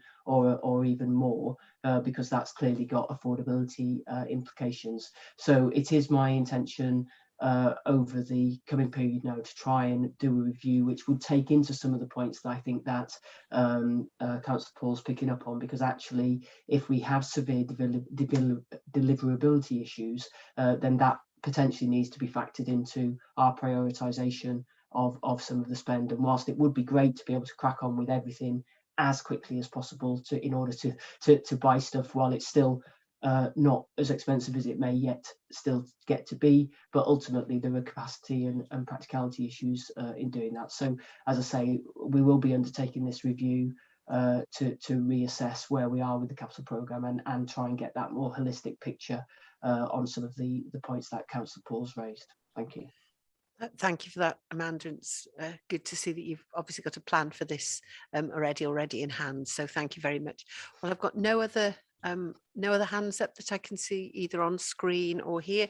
So we will then move to the three recommendations that we have for this report. Could I have a proposer and a seconder, please? Councillor Harry and Councillor Dilwyn, thank you very much. Full members like to show. Thank you very much. And anyone against? No. And thank you very much to all our finance officers for those reports. We now move on to the last report, pages 113 to 182, revised HR policies, Workwise 2020, and Leanne is here to present this for us. Thank you, Leanne. Yeah, thank you and good morning, everybody. Okay, so following the approval of the revised Workwise 2020 framework on the 14th of June, in order to support the successful implementation of that, 4 of our corporate HR policies have been identified and subsequently reviewed and updated because they are going to be fundamental in supporting Conway's new practice of hybrid and remote working. But obviously, we still want these policies to retain that support for the non-office based staff as well. So as part of the development of these policies, thorough consultation has occurred with the staff, the managers and the trade unions, and that's really been an ongoing process, both formally and informally over the last 2.5 years. But that's really contributed to how these policies have evolved because we've really listened and taken into account all of their relevant feedback from the individuals, the teams, the services, so that we understand their preferences, and that we've also used that evidence that's been provided as well via the various consultation methods.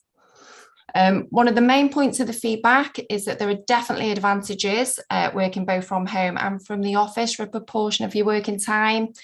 And therefore, it's really been crucial that we've recognised that and maximised on those gains and encouraged them within these policies, as well as including best practice and healthy parameters for staff in there as well, so that these policies can really support and benefit both staff and Conway.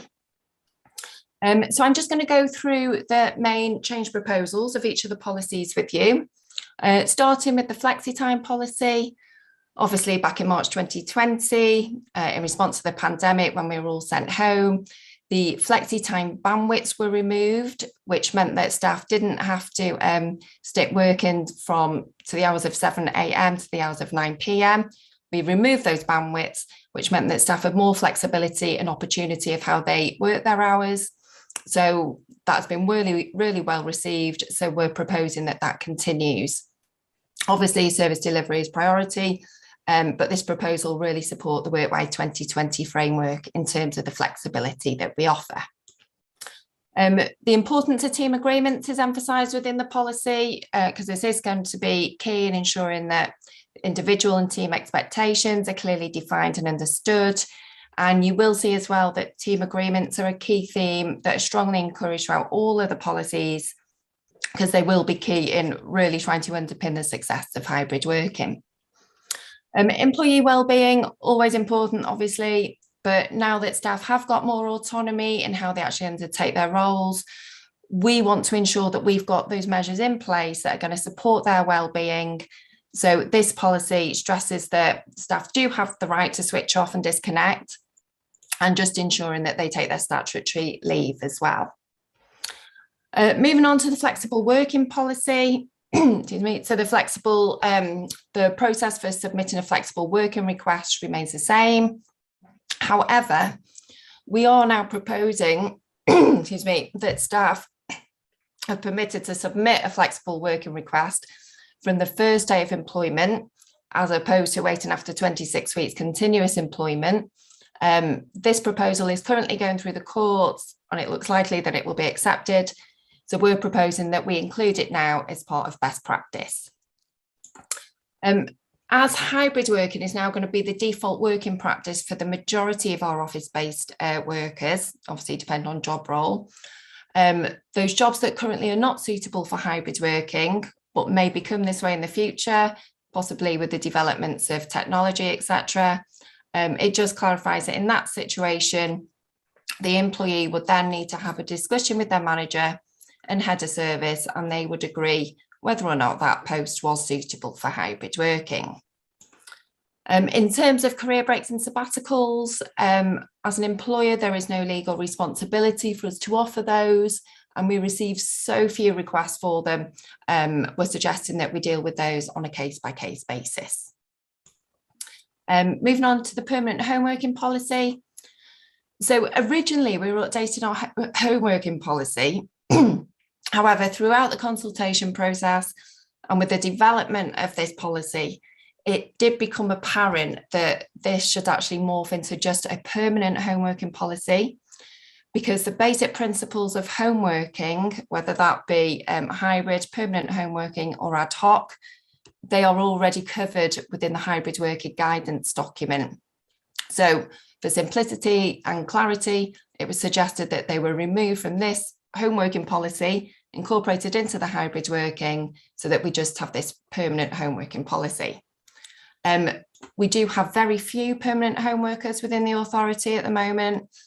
However, it is a form of flexible working, so staff are entitled to submit a flexible working request for this.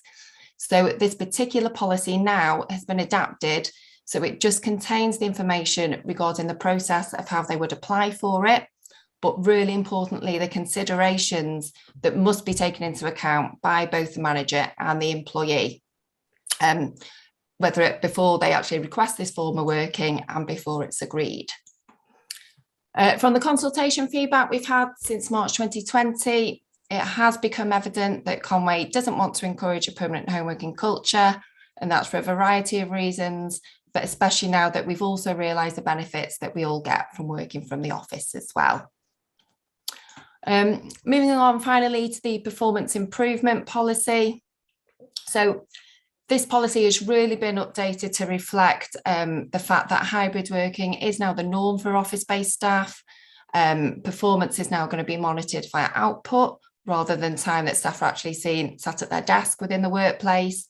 So this policy goes on to propose how we're actually going to do that. One of the things is following the implementation of the coaching culture online training modules back in April. They were rolled out for managers.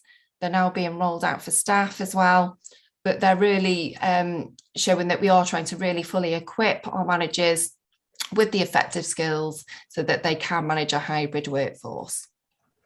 Performance and development discussions. These are still going on, having our check-in conversations, but this is going to be revised following the implementation of the new Conway conversation later this year when that's rolled out. The policy does address the requirements for both office and non-office based staff equally, but the whole performance management process for staff does remain the same. So that is a summary of the main amendments to all the 4 policies. And like I said, that's all based upon the feedback that we've received over the last 2.5 years, as well as our vision for Conway going forward and making sure that these policies are all in line with the Workwise 2020 framework as well. So therefore, we believe that these review policies will support both the staff and Conway with the successful implementation of hybrid. So I hope that's been presented clearly to you there, and any questions you might have had have been answered. But if you've got any outstanding questions, I'm happy to hear them. Thank you very much indeed for that, Leanne. I have several questions. We'll start with Councillor Paul, Councillor Harry. I suspect I'm not going to be very popular for what I'm just going to say, but we've had discussions since May about this direction of travel.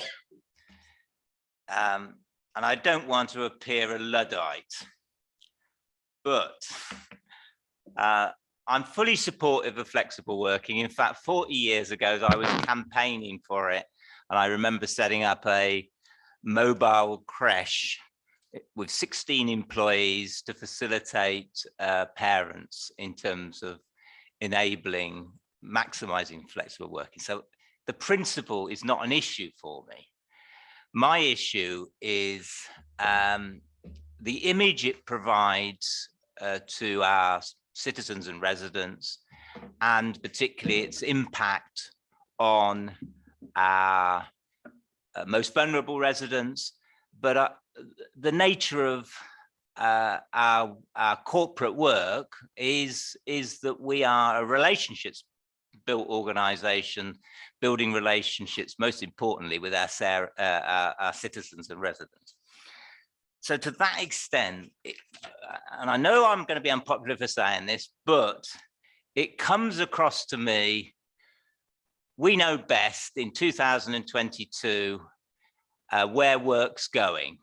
We know best, and staff are very supportive of this direction. It's going to improve recruitment. The trade unions are on board, etc., etc. But when I come each time to Bellondeb and I see that big sign on the door, this office is closed until further notice, I feel uncomfortable. When I went into Coedipella at the end of last month, there were a handful of people in there. I thought, what fantastic. I'd love to have worked in an office like this. It's fantastic. But there was nobody there. And I just thought, this is crazy. The vision was, we build Coedipella at great cost to support the regeneration of Colwyn Bay. But there's nobody there. There's nobody in the office. So what I'm expressing this morning really is not in terms of the detail of these policies. I just feel for residents and citizens, this direction of travel and the way we're not, in a sense, to some extent, getting back to having people in offices and offices open and a whole relationship culture where we're meeting people and whatever, because for large numbers of people, Zoom and Teams and all of that just doesn't connect. And so that's really my sort of passionate plea at the start of this. I just don't, it doesn't feel right for me. And so I'll finish there. Thank you, Councillor Paul. You expressed those very same opinions as we discussed at the last FNR. We've got Fran that wants to come in here. Fran Lewis, I think you're in there somewhere. Thank you, Councillor Cheryl. Apologies, I've not put my camera on, but my connection's not so good. I'd also like to point out the reason I'm not in the chamber is owing to illness. I'd just like to reassure Councillor Paul that we have a corporate risk around hybrid working, so we are going to be monitoring how it goes, exactly for those reasons that we ensure that this way of working, which we have delivered successfully over the last 2 years, does not have a detrimental impact on the important culture of Conwy, as you so rightly point out. All the papers that have gone through democracy have given that reassurance about we need lived experience, and that the recent paper that went through, which was approved through democracy, gave that approval to make sure that we monitor and tweak this way of working as appropriate. I should also point out that 4th of July, today is the first day that we have moved into the new way of hybrid working, and therefore staff are being actively encouraged to return to the office, and hopefully now that we are in the green phase, as we've called it, staff don't need to book. We have less restrictions in terms of meeting rooms, so that we can have those in-person meetings that we will see more activity within our offices. But yeah, just to reassure you, it will be closely monitored. Thank you. Thank you very much for that, Fran. Councillor Paul. Well, again, I would be more reassured if there was more customer assessment. And again, this report, there is no financial assessment. There is no financial assessment on what impacts this is going to have. If it's going to improve recruitment, let's financially assess how it's going to improve recruitment. if it's going to increase productivity, let's financially assess it. It seems to me, as I say, there is this view. We know best. We know where we're going in 2022 with all the digital changes. And in a sense, people like myself, and I think there are a lot of citizens, a lot of residents would ask this. When you ring the council now, I'll give you experience. I only had last week. I rang the council and this was good customer service. They sorted out my problem. That was good. But there was constant, oh, that person's not online now. Can't speak to them. Can you ring back? Rang back. You know, that process, that's for me, and I'm able to cope with it. It's not an issue, and of course it happens at call centres everywhere. But it's not good for the 80 or 90-year-old person. It's not good for the mother or father in a desperate scrape in relation to their children. And that's the feedback I'm getting. I'm getting a different feedback, and I want to make sure it's not hidden just because it's uncomfortable to hear it. It's uncomfortable to say to officers, I don't agree with this really. It's not the direction. I'm not saying we don't maximize flexibility. And the lack of a financial assessment worries me. We're going into this, I think, blindly, and we don't know the outcomes. Thank you, Councillor Paul. I'm with you on the vulnerable people having to constantly re-ring. I know that's happening to my own residents. I'll bring Reen in, then go to Councillor Harry. Thank you, Reen. Yeah, challenging is absolutely fine. That's the job of the scrutiny committee, to raise these issues. Absolutely fine. The only thing I would say is those matters are not before us today. What we have today are the policies in relation to HR. Now, I completely understand why you're raising them, Councillor Paul. Absolutely, 100%. But these are specific HR policies which have been adapted following the democratic process of adopting the framework for hybrid working. Now, there will be plenty of opportunity to scrutinise that element going forward. It's, as Fran said, it's only today really that the green phase has started to make it easier. I think officers and members will take on board what's said today in terms of accessibility, and that needs to be a priority, doesn't it, in terms of making sure that people out there, we're here to serve the people of Conway, so we need to make sure that the services are available to them in the way that they need them. So that will be something that will be monitored going forward. It'll have to be. That's the whole purpose of the framework being adaptable. I think that's the case. We haven't lived this yet. You're absolutely right. So we need to see how it works. If it needs to be tweaked, it'll be tweaked, won't it? You know, and that will be a matter for all members to consider going forward, really. But in terms of the reports before us today, there are specific recommendations that we need in terms of the policies. Thank you very much, Reen. Councillor Harry. No, thank you, Madam Chairman. Question, I think, first of all, for Leanne. Did I hear you right that the idea is hybrid working will be the format of working for the majority of our staff, and the aspiration and the ambition is to get to a point where most of our office-based staff are hybrid working? Yes, that will be the norm for the majority of our office-based staff. As long as their role can be performed effectively from home and from the workplace, then yeah, hybrid will be our default position going forward, as per the WorkWise 2020 framework. So hence these policies have been adapted to support that. Okay, well, I just wanted to get my head round this. I read in my local press less than a week ago that this council's ambition was that we get the majority of our staff back in offices where they should be as soon as possible, and that Coed Pella needed to be as busy as possible. So I'm just interested to understand how the two reconcile each other. I know at times things can get lost in translation through the local press, but I just wanted to understand what we've missed here and what the direction of travel actually is. I noticed the leader's popped his hand up.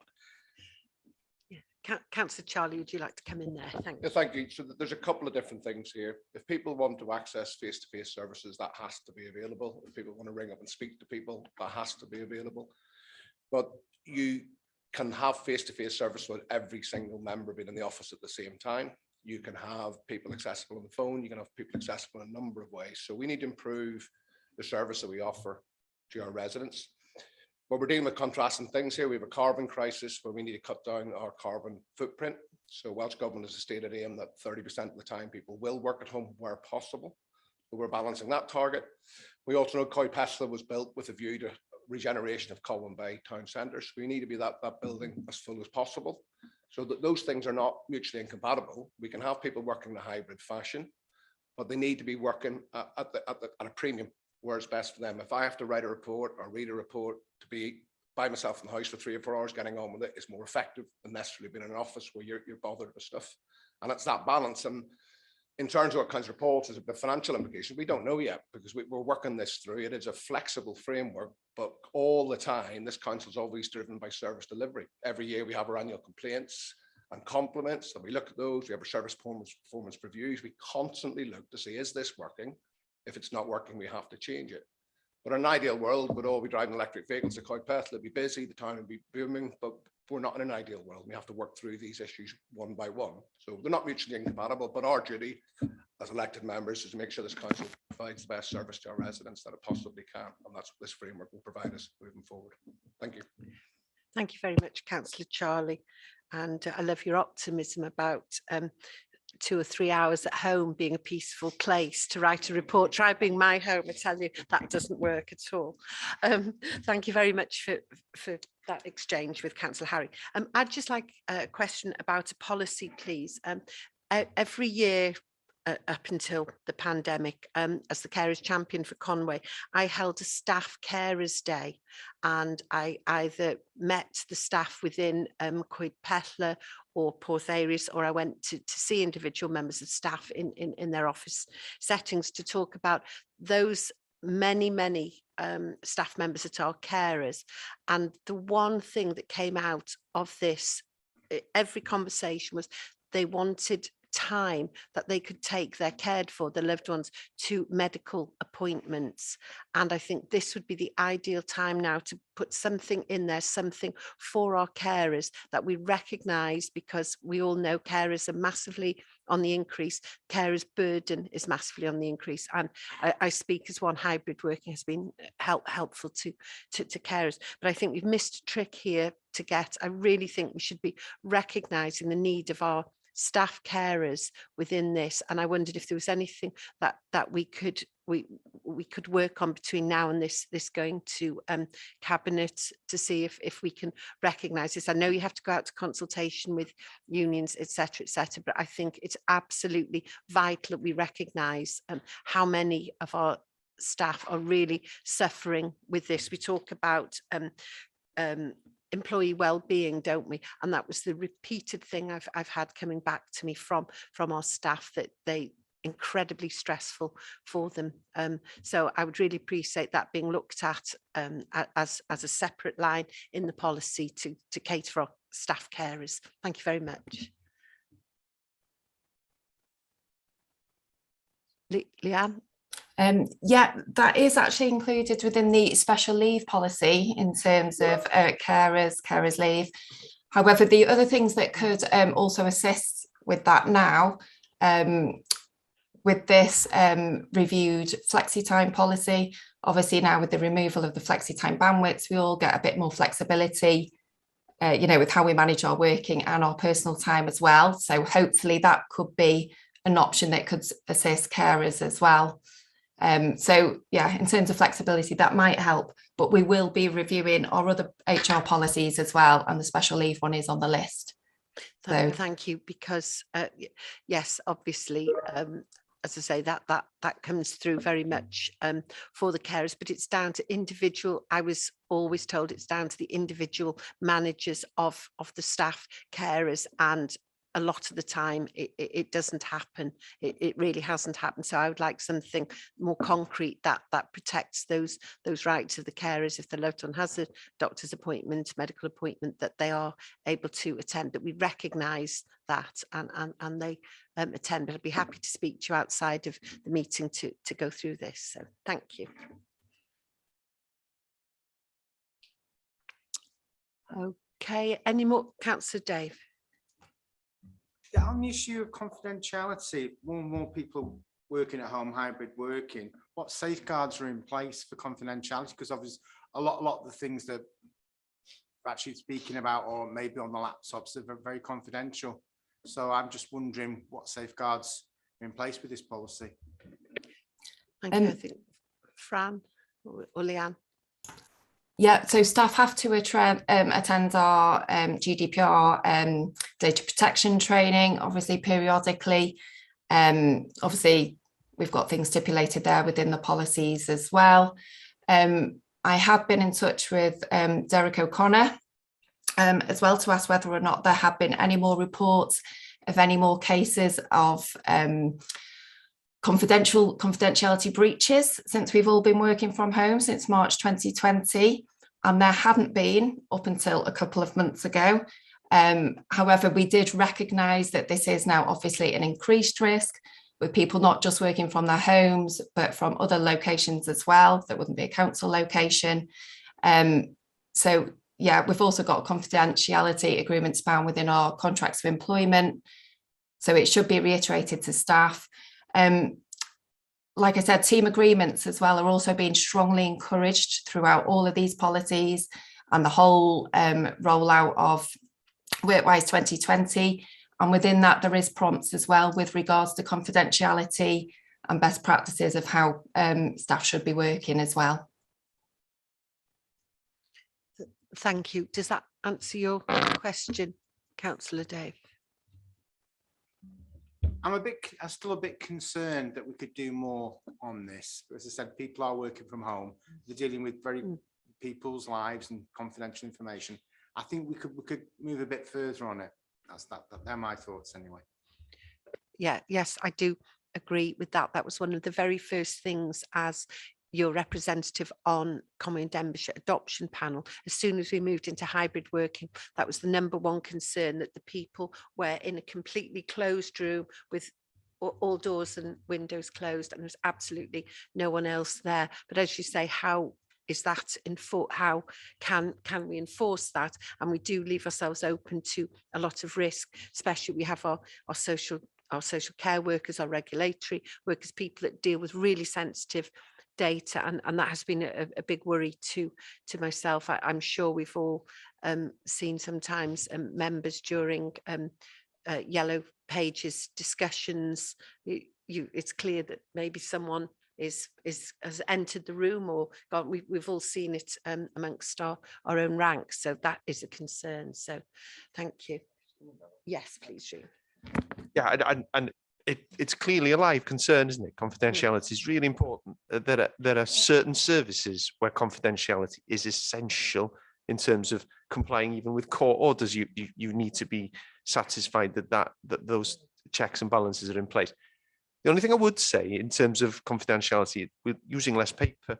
So in that respect, everything is on the laptop, which is then covered by our security through our IT system. So in that regard, I guess the common problem, even in the office, was that papers lying around, where that actually isn't quite the same these days. You know, we're not printing stuff off as we used to do. We're accessing everything off 2 screens usually. So I think that gives us some semblance of reassurance, but absolutely 100%. It is in all our contracts of employment that if we are holding confidential information, and for members, if you're holding confidential information, it should remain confidential. Thank you very much for that, Reid. Well, I don't see any more hands up. So in that case, we will move to the recommendations. There are 4 recommendations here. If I could have a proposer and a seconder, please. Come along, everyone, nearly lunchtime. John? Councillor John? Yes? You're proposing a seconder, please? Councillor Kate, thank you very much. Members still like to show in agreement, please. Thank you. And anyone against? No. Any abstentions? Councillor Dave and Harry, Yes. Okay, that's lovely. Thank you very much indeed. So that's carried. And there we are, the end of our agenda. I'd like to thank you all and the officers.